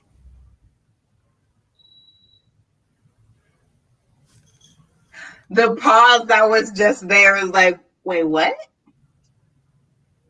This could be game changing. Let me just go on ahead and put this in the add to cart. I didn't know that was a thing. No, but a lot of these YA fantasy authors are getting comics. Like Nick Stone. Not even YA fantasy. Like Nick is that the Fast Pitch? Is that a comic? Fast Pitch? That's no. A novel. Okay. Yeah, but she does Shuri comics. Oh, I think I knew that and forgot. Nick Stone does. She has a comic out going from this one verse Reddit. Oh, it's The Storyteller. Jim Henson's The Storyteller. When is it? Oh, now see, this seems like right. Oh, listen, I need this. What is it? This was right up my alley. Yeah. It comes out in November.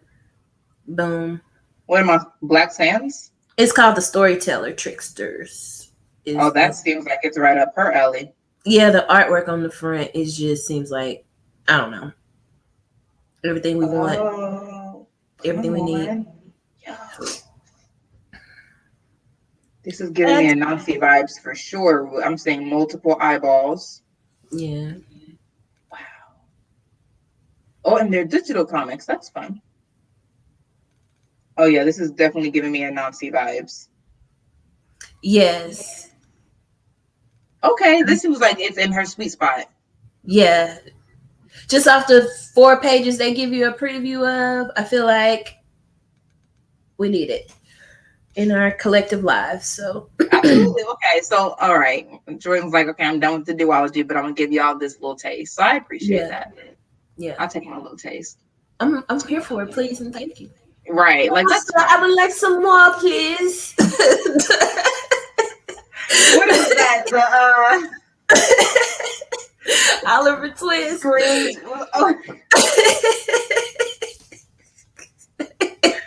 Now we'll be over here being chimney sweeps. Yeah. Chimney sweeps for stories. Please, can I have some more? Will you be charitable today or not? Them ghosts gonna visit you. Listen. Them ghosts gonna visit you if you don't give me more. Listen. Do more. Do more. Not you haunting Jordan before I feel like in a big Do more. Do more, Jordan. Do more. Redeem us. Yes, please. From the drought that we were in our childhood. Yeah. We can do another line after y'all read Absolutely, it. I will. Oh, the comic? Yeah. I was like, after you read Redemptor, because we already did that. So you're not real big on comics, are you? No, but I'll read an Anansi comic. Yeah. Definitely will. We need to go so we can go catch this interview. But I read The Anansi Boys by Neil Gaiman, and I didn't realize that it was real, not real. What's the word? I don't know the correct word, but it's actual mythology. I didn't know that. Folklore. Anansi is like. I didn't like that's where stories start. Him stealing the stories from the Sky God. Listen, I didn't know, but I read his author's note in the back, and he had, I want to say, Nettie Okorafor, maybe? No, that's not right. He had a Caribbean author that he consulted with to get the mythology correct and change what I forget. It was like 3 names that we would recognize. Nalo Hopkinson, maybe. Might have been Nalo. Don't get me the lion. I feel like it might have been. But yeah, he consulted with actual Caribbean writers and people to get it right. And I feel like it comes across in his writing that he has a respect for not only just like the mythology and getting it right, but like people of color. He feels him and N.K. Jemisin have been in conversation before. Yes, N.K. Jemisin was one of the people that he mentioned. I don't think she's Caribbean, but as far as, because there's Black people in the book and Black characters, so like to get some of the, I guess you would say, mannerisms correct, and some I think it partly takes place in New York, and he's British. So it's a really good book. If you've read American Gods and liked it, you would probably like it's not really a sequel in that way, but it's a really good book. I would suggest reading it. I haven't read any Neil Gaiman actually, but I am so like. It's interesting that he was like talking about Caribbean folklore, because all folklore isn't African. Some of it's African American. So like John Henry, for instance, that's very African American. Okay.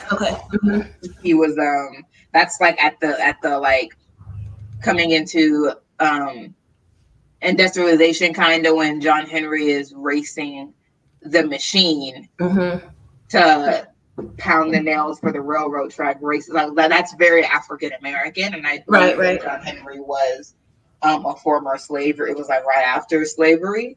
So, and I just listened to that story I was reading this morning. Oh my gosh, Kwame Umbali's Tristan Strong Punched the Hole in the Sky.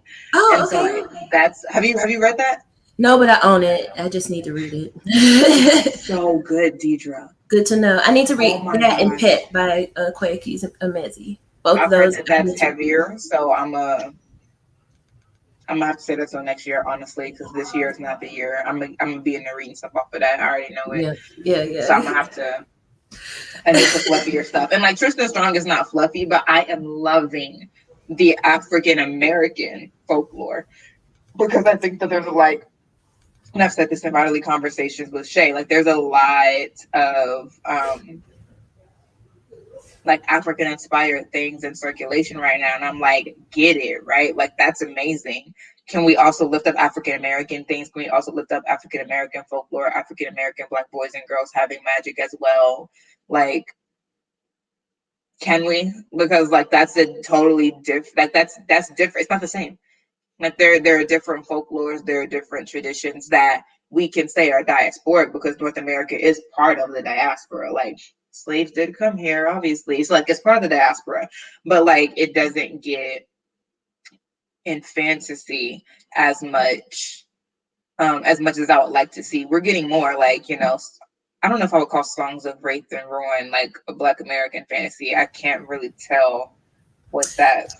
I didn't finish it yet, so I don't know. Okay.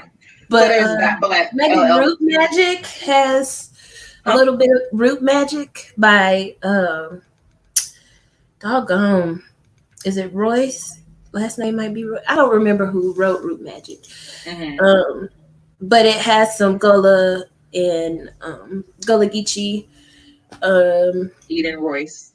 Eden Royce. I knew Royce was in there somewhere. That one and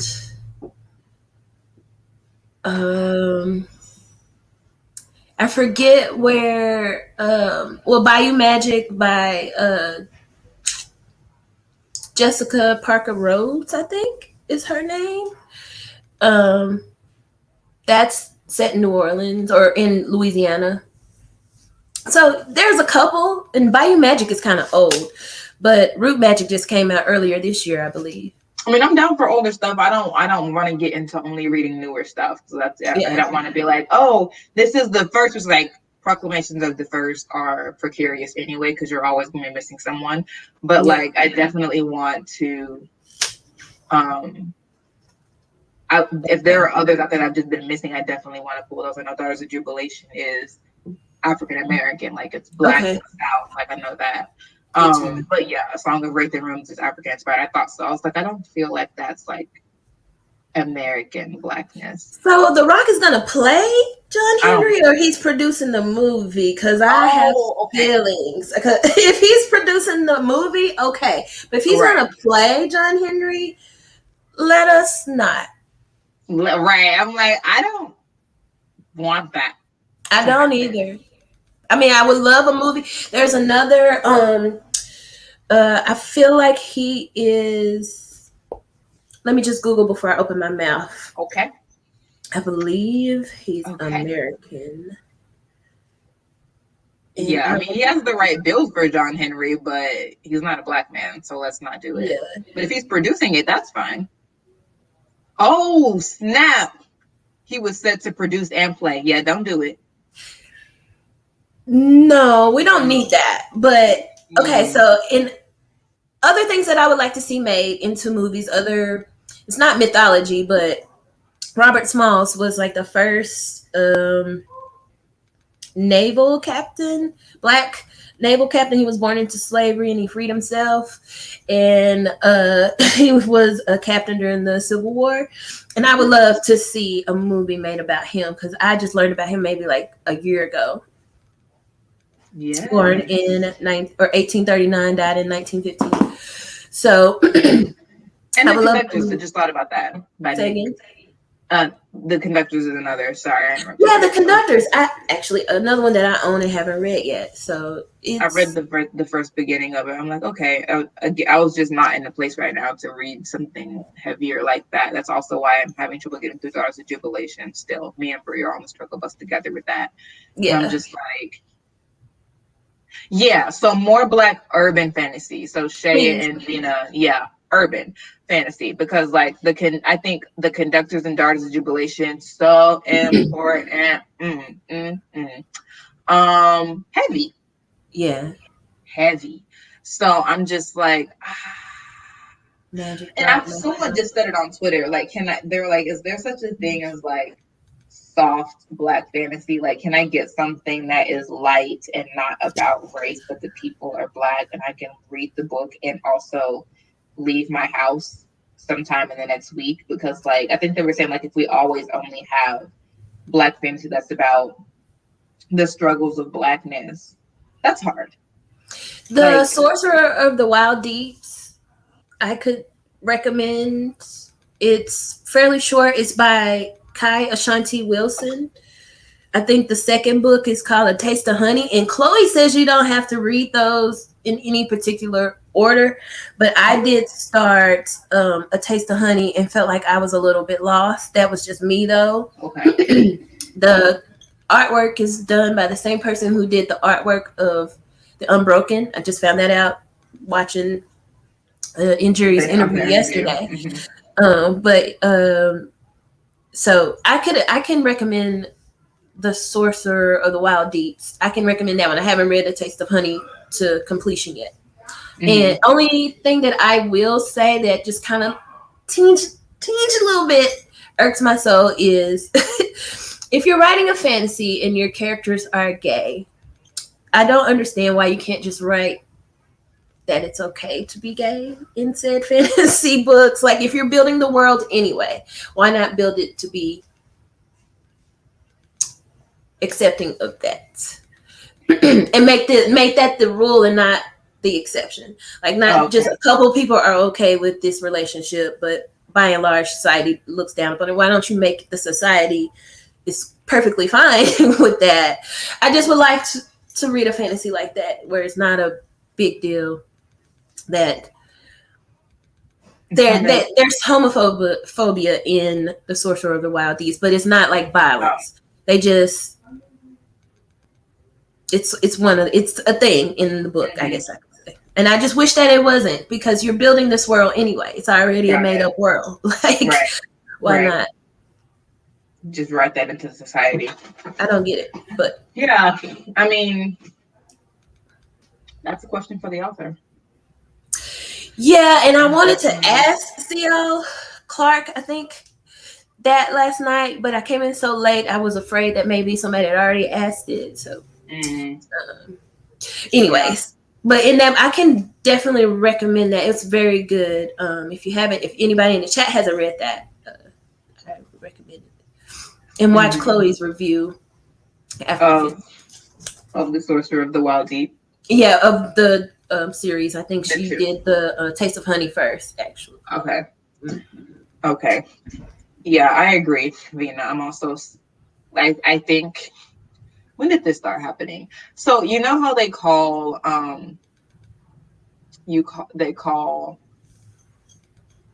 the fantasy that sort of came after Black Panther, the Wakanda, like the Wakanda wave of African inspired fantasy. Yeah. I kind of feel like, and oh my gosh, my train of thought just crashed. I kind of feel like, what were we just talking about? Struggle being Black in thrillers. Yes. I kind of feel like the struggle of being Black thriller thing is like the Get Out wave. I do not disagree with you there. Yeah. So like it's all whereas it was before, like Children of Blood and Bones was at the beginning of that like surge of Black Panther comps, and now I think maybe When No One Is Watching by Lisa Cole was at the beginning of the Get Out. It was at the beginning of that Get Out comp. I set up in the house. In the I eat, watch your mouth. Yeah, you're right. I think you're onto something there. Yeah. And I have feelings about that when no one is watching book, but we'll say that for another time, because we don't really have time to go there today. Because I have a lot of feelings about that. Britt, why did you do that at this late hour? I didn't know it was no, it wasn't about the Black struggle. I agree, Vina. It wasn't, but the theme of that gentrification, that the terror of whiteness, really. Yeah, that saviorness of it all sort of sparked an error, I think. I think you're onto something. But yeah, you're like, I'm trying to think of one that I've read that didn't have that. But had a Get Out type of feel. If you've read 40 Acres by his Dwayne something, he's got one of those three names. Yeah, Dwayne. Let me look it up real quick. I think you might enjoy that. It would be a good book to discuss in a live. 40 Acres by Dwayne Alexander Smith. I can't tell you much outside of the synopsis because I might accidentally spoil it, but put it on your short list. Okay. And that's a is this a Oh, it's a thriller? thriller. It's a thriller. Okay. And it's by a black author with black characters. Amen. Shay and I were literally just talking about black thrillers. Um, Shay, if you're out there listening, maybe we should add that to our list of possible reads. And when no one is watching, and speak of the Shay, there she is. So yeah, I don't know. We'll see. I'll look into it. You're saying that'd be a good next buddy read for us to do. Yeah, yeah. Or I can. It would be a reread for me, Okay. but I would definitely be interested in your thoughts. And it would be an interesting book to reread as well. So, yeah. Okay. Is it so? Maybe we could buddy read it in October because I'm already gonna need to I need to get this bingo card filled out. I feel like you have you probably can get it from your library because it's not very. I haven't read that one, so the audiobook was pretty good. Okay. It's not in super high demand, I don't think. That's how they do us. Yeah. Came out in 2014. Oh, I really do want to read more books that are not like new releases. Mm-hmm. I really do. 40 Acres. Hey, it's available. There you go. Let me go ahead and snatch that. Yeah. I don't know why I'm snatching it now if I just said it's gonna be an October buddy read, but hey, it's in my library, so I'll like when it's about to go back, I'll be like, oh, let me re-get that. I wrote it down, but I won't remember where I wrote this down. Yeah, that's me. That's me. And when it come back, yeah, that's what we'll do because it's not gonna be out of my thing until like the very end of September, so I'll have time to just like renew. Is oh yes, we're reading Song of Solomon, Erica. I actually borrowed it from the library, never did pick it up. It's only like 6 or 7 hours audiobook. And I didn't ever pick it up, and I need to reborrow it now. But yes. Please don't let me forget. I got a bunch of buddy reads coming in October. Girl, me too. I'm down for it because all of them I'm excited. I'm trying not to read them now. So I'm like, what can I move up? Yeah, September because it's all landing in October. But think did we have another book we're supposed to read? Hopefully not. But I think, Erica, didn't we move our Song of Solomon buddy read to November actually because we're all doing Black Awenathon? Oh, okay. That would make sense. I think that, correct me if I'm wrong, Erica, I think that's what happened. That was for both of you. Okay. Okay, so I didn't understand. It's back to October. Oh, we're back. I'm okay with it. I just Wait. Let me know. Let me know, Erica. Yeah. We in October again, or we still in November? I understand. I didn't understand that. Yes, November. Cool. Okay. Cool. Girl, like that's a lot. That's like let's see. My Heart is a Chainsaw. I'm reading with my little club that we made. And then Ace of Spades, I think me and Bree are supposed to read that. Some point, I don't know if it's supposed to be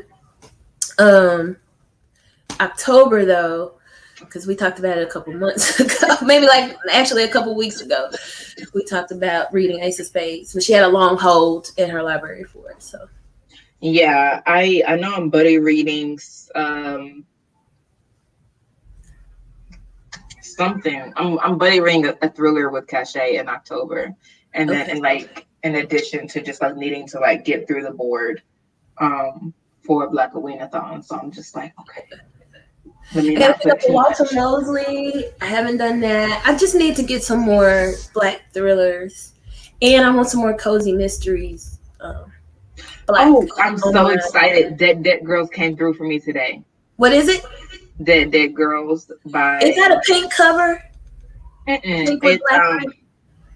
it's a black cover with blue writing, and then a woman like this with a No, I was cigar. thinking of a different book. It's very cute by Nikessa Afia. The boat. By Nikessa Afia. Yeah. So I'm excited to read that. But yeah. Yeah. Okay, we have strayed from Redemptor, but I I think we have had a good conversation about it. We're rolling up on 2 hours. We definitely missed Injuri's premiere. Like that That's all happened. right. We just have to watch the playback. We'll watch That's the okay. replay. Yeah. I don't want to shortchange Mr. Flicko. If he's gonna tell the story. Yeah, we gotta give her. Jordan needed all her 2 hours. Give her time. Yeah. She needed her time because that Just book. like Bali, we had to give her respect, you know? Because that was, she put in work. I really could only imagine if what we got was 320 pages, that what she has on her computer probably got up to about like 500. Like, because I mean, yeah, that's not a lot. It felt like a lot because it sort of drug when we had to get the council to love her. But yeah, like that's pretty succinct. And it wrapped up really quickly.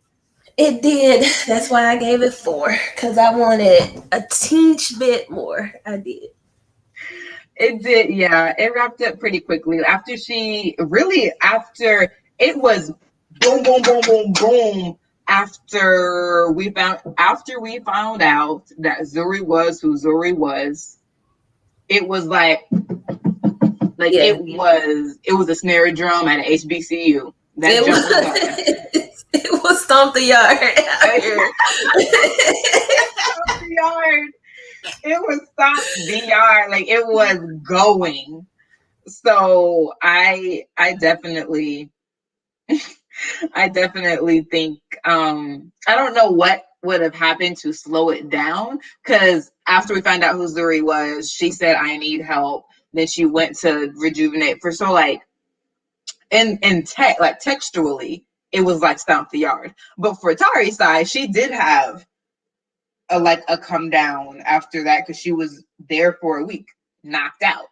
So she definitely, it did slow down for her. We just didn't get much of that slowdown. Like we had a little bit of a slowdown while she was talking us through that. And then they talk about yes, I've been cleansing you from the Ibiku and they'll come back and whatever. It's like it was probably was like 2-3 pages. Like it wasn't a long time that we were in that cave with her. No, I think the whole book took place over less than a year, right? I think so. I think it was like maybe a half a year, maybe. Like it was the total timeline was very short. Yeah, because I think she was like 17 at the end of Ray Bear, and she turned 18 by the end of Redemptor. Within a few chapters of the end, she turned 18. It was her birthday. Because she had she had a birthday party. I forget. Oh, it was like more like a kickback than a party. Yeah. Yeah. I totally forgot. Yeah. Yeah. Oh, yeah. It was a little bit less than a year. Wow. Wow. Yeah. Yeah.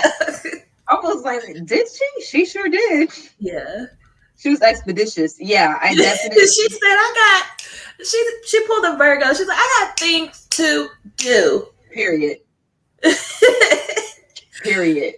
And it came out right before Virgo season, so she was like, yeah. Hey, Chloe, we were talking about you. Is Chloe in the chat? Yeah.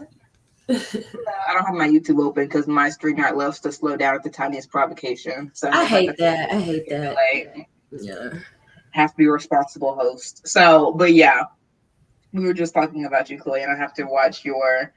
There was another video of Chloe's that I have to watch first. Was it a song? Was it?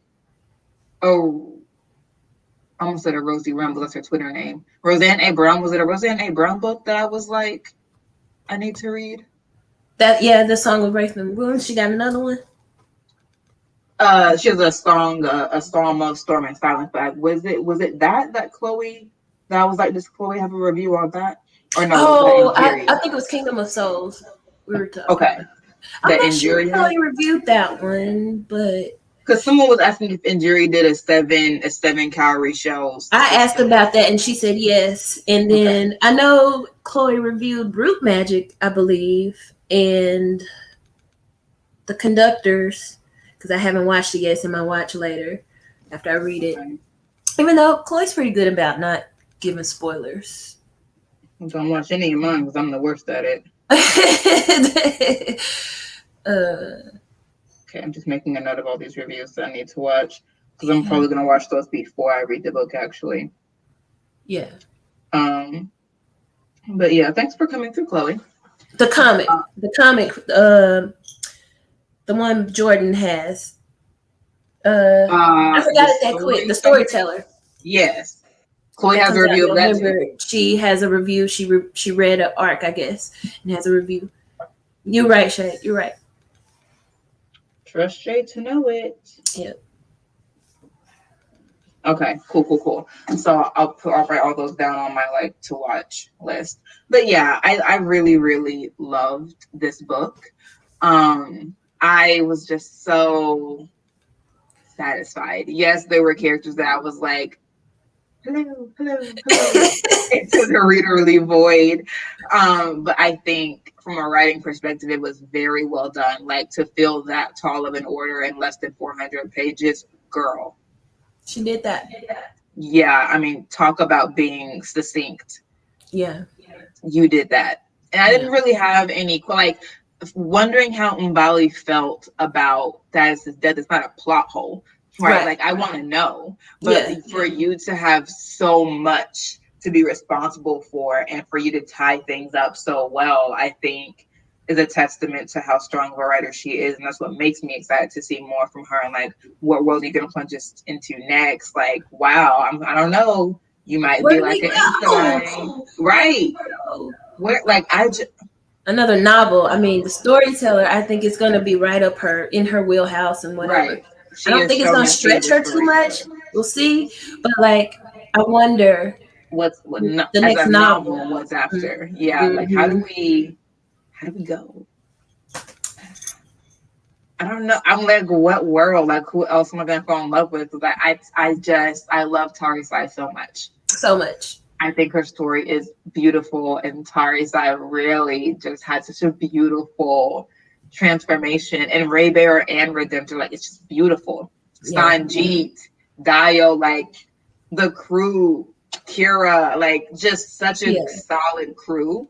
Yeah, I really love. So I'm like, okay, who am I gonna fall in love with next, Jordan? Because clearly you're controlling my heart. So where are we going next? Right. So I would be interested to see. I mean, she's probably already working on it, but I just would love to be eager to hear that announcement of like, I sold my next book and it's going to be about this and it's coming out and it's like, I want to, but like, it's about what? Where are we going next? Yeah. So we'll see. But thank you all for coming. Yes. This has been our pleasure to talk about and squeal about and yell into the readerly void about Ray Bear by Jordan, not Ray Bear, Redemptor by Jordan. Yeah. This golden afro, what? Giving what it's supposed to be giving. Just on both of them. Can you see? Yes. Got some gold foil giving. It's so beautiful. It's just... The children are blessed these days. The children are really blessed. They are. I'm kind of jealous, but also I'm so happy for them. You know, I'm really happy for them. I'm so happy. Can you imagine what kind of stories we're gonna get in 15 years when they grow up and become writers? Like, what? Ooh. They're gonna feel like they can write anything. Like, and I just love that. And they can, and we could, and we can, but damn, the kids, they're gonna. But models are, Alice Walker told us, models are important for an artist.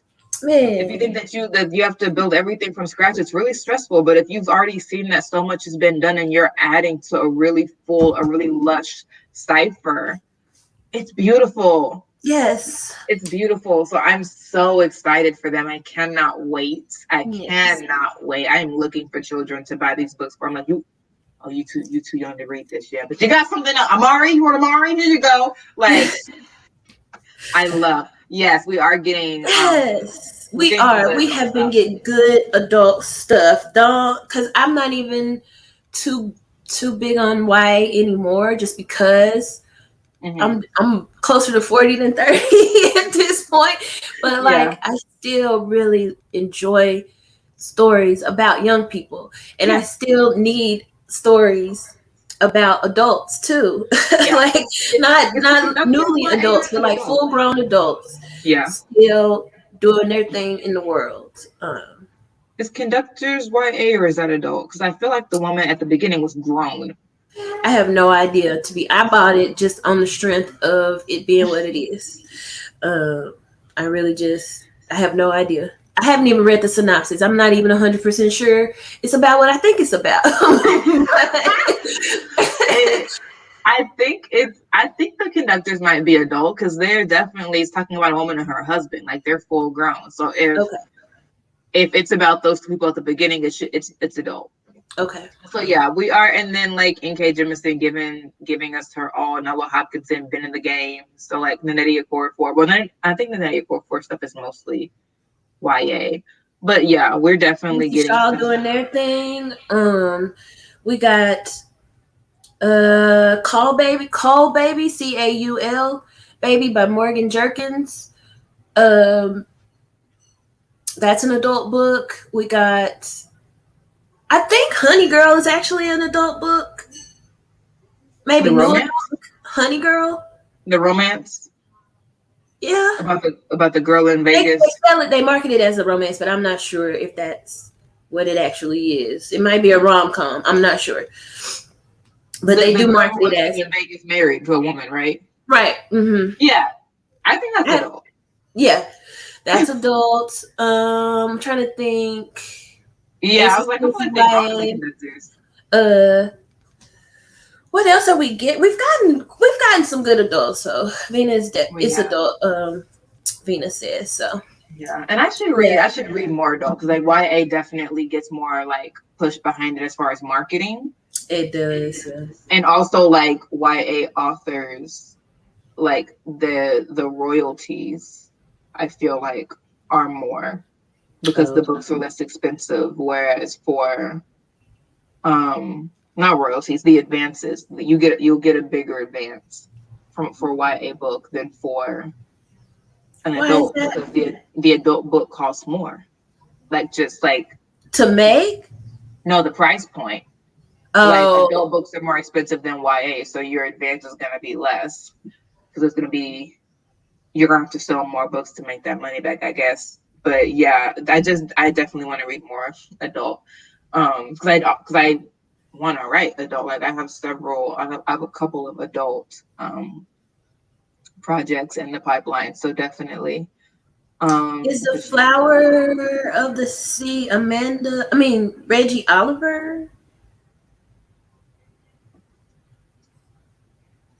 That I'm not sure. No, that's old. I don't think they have this on Goodreads yet. Destroyer of Light on the adult sci-fi end. I'm learning that I really am a fantasy babe and not so much sci-fi. Listen, I didn't know that I liked sci-fi until I read An Unkindness of Ghosts, I think. And I struggled doing. I quiet as it's kept. Is Erica still in here? Quiet as it's kept. Probably don't say it. Don't I don't need the Erica coming through with a switch. um, it's I like it. I like it by authors of color. I have noticed that in a handful of sci-fi by Emergency The Skin. Wednesday people. No, Emergency Skin by N.K. Jemisin. Have you read that? Mm-mm. You need to read it. Preferably over this long weekend. It's only like Oh. 33 pages. You can do it. Oh. Um, Did y'all see how Not quickly I was Zoe giving finna snitch homework? on This is us. my life. Chloe. Chloe, I thought we was cool. I had your back with the pink gun and everything. Wow. Got my It be words your right. own people. It be your own. But yeah, For those of you sci-fi. that read Sci-fi. Alexandria House. Nolan. It be your own people. To be your own people, man. Oh goodness. If you don't like that one, then there's no hope for you. It's sci-fi. Just because Well, it's Nora, and I feel like if she can't do it for you, then just let that go and say that's not for you.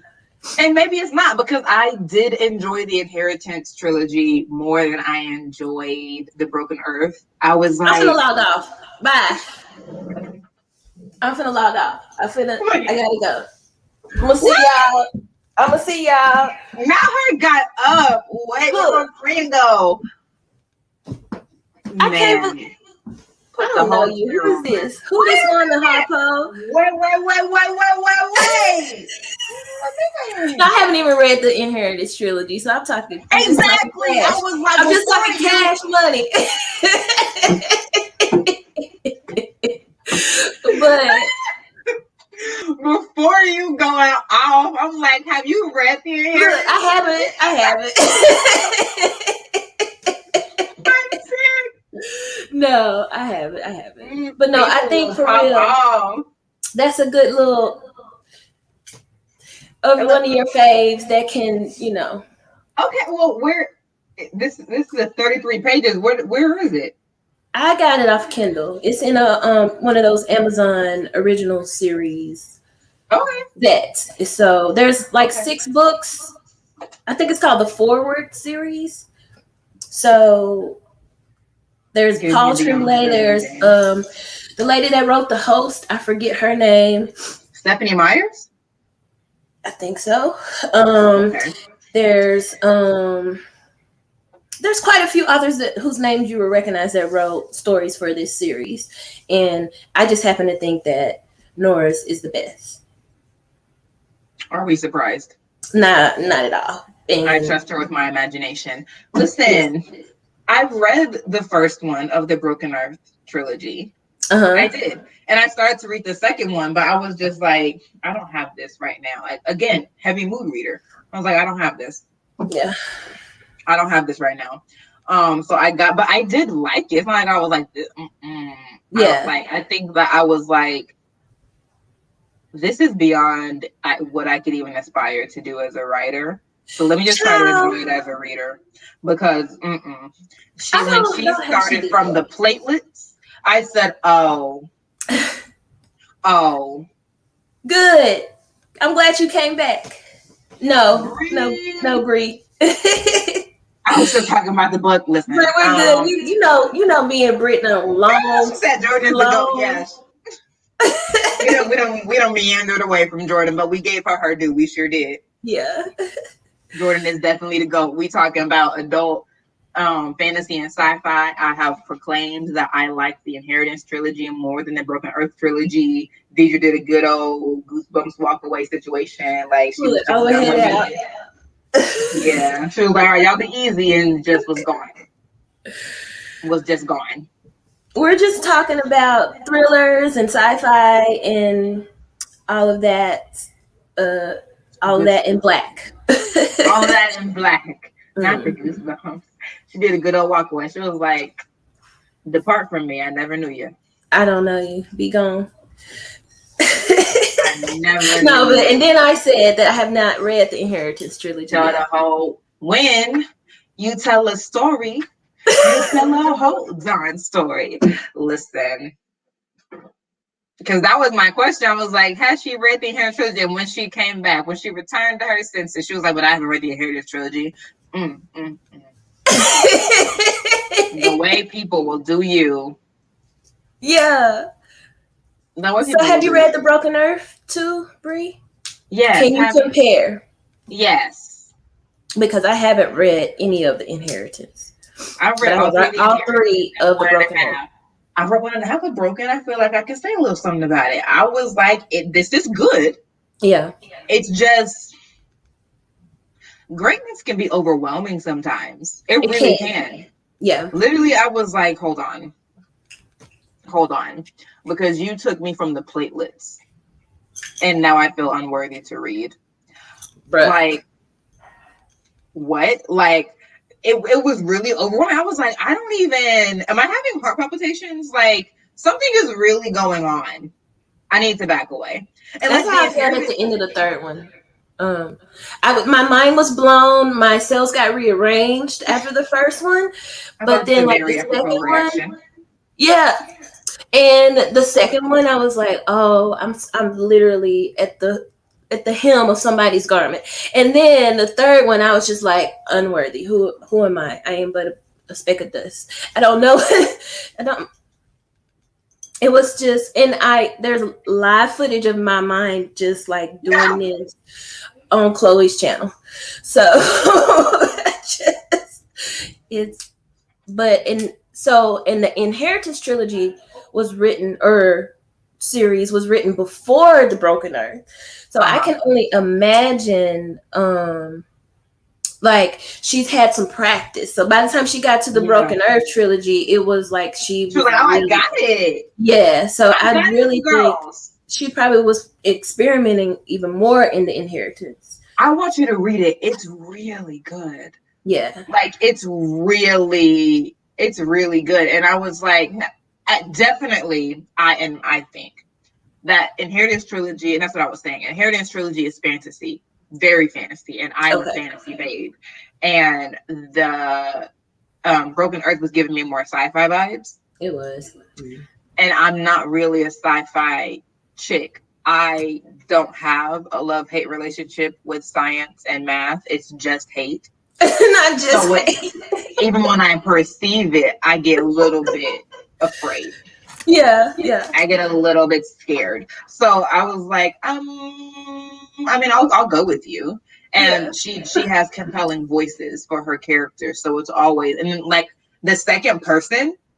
Yeah. I said, I'm gonna zip my lips on that note, because when I tell you that the end of the book,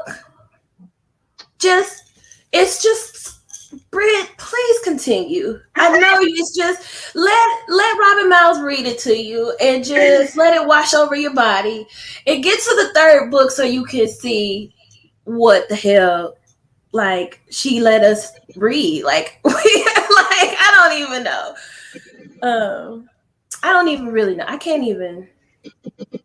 don't have the words because I'm not a writer to describe how that series made me feel. The conclusion of it all.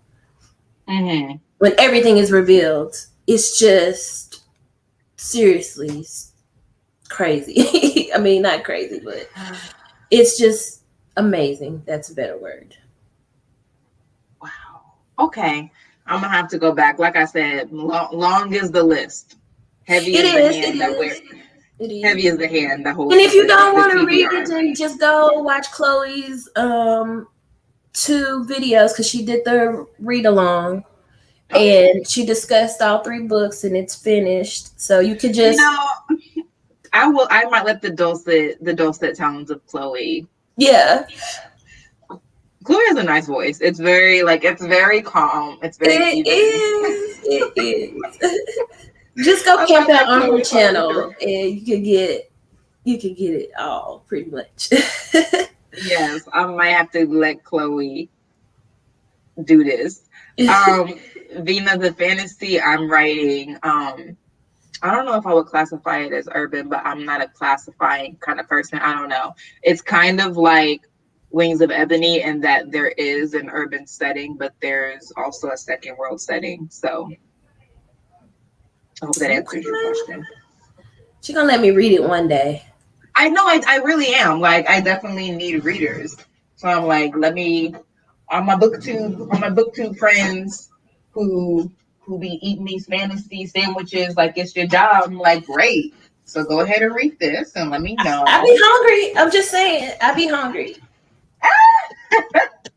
No, yeah, I definitely. I think I already told you. It's either hashtag first fantasy, which is my YA fantasy, or Tales of Eliza Black, which is the adult spec fic. Yep. I'm just excited because I just feel it in my bones that it's gonna be good. I just can feel it in my bones. I just feel it. I just know. Listen, I I want hope. confirmation. I know that you're definitely gonna be like, so now that I'm not in the readerly void, now that it's me and you, let me tell you that I need more of this character because justice for them. So Because I I can already will. feel your notes. If you don't want me to say that, don't let me read it because I will. I thought you were gonna say if you don't want me to say that, let me know. But you're like, no. If you give it to me, I'm gonna let you know who needs justice. I'm gonna tell you. Yeah. See, thank you, Vina. Your professional reviewer, Breeze over here raising the hand. See, we love it. We just gotta say it out loud, you know? Yes, you're like, just in case. Yeah. Just in case. Yeah, definitely. And I think that's what I was spending all day doing the revision outline for. Yeah. And I was reading it to my critique partners, and they were like, "Wow, this is a lot more focused." Because I've already written like the full manuscript. I've written this book over 5 times, like a full rewrite 5 times. Because I remember there was a time when I was like, "Okay, I'm gonna send it to you next week," and then I was like, "Girl." No, see what had happened was I need to change all of this. So put a pencil in it. Yeah. Such as writerly life. You're like, oh wait, I had a realization that changes literally everything. Can I get back to you in about a year? Like that, it really be like that. So that's why when you're like, I wanted Jordan to give me more, I'm like, here's the thing about giving more. Yeah, I mean, you're not allowed. Like, listen, this is a reader talking. All these characters, and it don't work. Like in my head, I'm completely satisfied, and then my critique partners are like, I'm a little bit overwhelmed. Yeah. Like I love all the voices and I'm super interested in their stories, but I'm very overwhelmed keeping up with this much for this many characters. So that's why like in the revision one, when it's just like a single person focusing the story and everyone is sort of peripheral, they're like, this feels a lot more focused and this feels like it's going to be a good story. So even though I'm like, how can we talk about the danger of a single story, Chimamanda Adichie?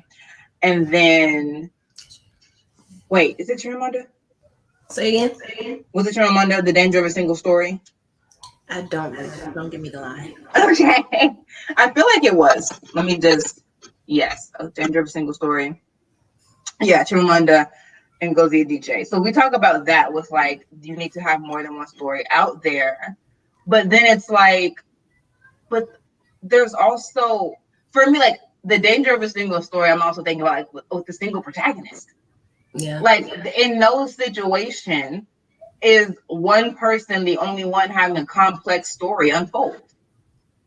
So I'm just like, why do I not have to act like everything is coming to this one person? It's not. So that's sort of why it's taken me 5 rewrites to like get to who is the right protagonist to focus this on if I have to choose one. And then how do I pare back the subplots to where that one person can really shine, and then think about how these other characters can become more prominent as the series progresses, as opposed to in book 1, hit you with 6 protagonists, all of whose story are like bustling and blossoming. That's a lot. So in this revision, there's one protagonist. It's way more focused. The outline is heartbreaking. As I wrote it, I was like, I don't know if this book has ever been quite this heartbreaking before. Not heartbreaking. Yeah, literally, I'm like, oh, I'm scared. Don't scare me. Don't scare. I'm not ready. I'm ready, but I'm not ready. Yeah, it's pretty heartbreaking. So I mean, but it's a series, so like there is a chance for, you know, reconciliation for some, for others there are not. But like, so I see some 2 a.m. DMs in your future. That's what I see. Maybe somewhere around the end of the year, because at this point I'm so good at writing this story for the 6th time. It's not even gonna take me I'm just like, all right, following the outline, moving right along, like whatever. I'm planning to have this done by the end of the year. So yeah, hopefully, if the CPs are done with it, I can send it to betas and be like, so just initial thoughts before I query, because I'm so done with this. I'm honestly gonna shelve. Um, I'm honestly gonna shelve it at the end of the year if I'm not happy with where it is. I just need a break from this project, and I really want to get more to Tales of Eliza Black because I love them. If anyone was like following my channel early on when I first started it, when I had that story time segment, and I'd be like, let's check out Eliza Black and her motley crew. It is story time. Like if you were there when that was still a thing, then you met the Tales of Eliza Black crew. And I just need to get back to them. I miss Eliza. I miss Laz. I miss Belle. Like I stopped right in the middle of that story because I got into the We Need Diverse Books revision workshop for hashtag First Fantasy. So obviously I needed to pivot. And that was almost 6 months ago now. So I'm like, I'm ready to return to that because I really, really want to get done with that book and that story. I hope the teens love my book. I hope so. Kingdom of Soul Southern originally dual protagonist and her editor. Yeah. So that's what I had to sort of like give myself over to, that it may just be that I have to really play by their rules to get in the door. And then after that, I can be like, psych! Not psych. And break all the rules in book 2. So hopefully like that's really that's the only way I would myself be like, okay, just play nice for this first book. And then when you already have the agent and you already have the second book deal, you can wiggle. But we can't wiggle right now. You're not even in the party yet. Not my internet said I'm gonna head out. But I do need to go because it's going to be Bay's bedtime and he got to be up at 4 a.m. Yeah, I mean, yeah, he has to be up at 4. He leaves the house at 5, so it's a hard knock life for us. Yeah, I need to give him the bedroom. So, oh, you're in your bedroom. Yes. Okay. Yes. Thank y'all so much. We're so black because I definitely started to like do this outro 30 minutes ago, but you know, black folks. What happened was we got to end at least 3 times. Yeah, it's all right. That's what it is. All right. Thank you all for coming so much. We really enjoyed talking about everything with you, from Ray Barrett to Black thrillers to my writing, however we arrived here. But thank you for watching. Be sure to, or feel free to answer any of the questions that we prompted. For Ray Barrett, tell us what your favorite part was.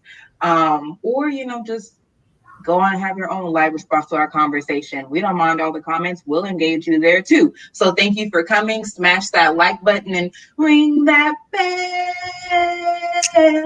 Ring that bell. My bell. Ring-a-ling-a-ling. Yeah. Boom. Boom. So thank y'all so much. We will see you later. Deidre, do you want to do your outro? No. I'm good. No, okay. I'm still Deidre. That's just it. Thank y'all so much for coming. Bye. Bye, y'all.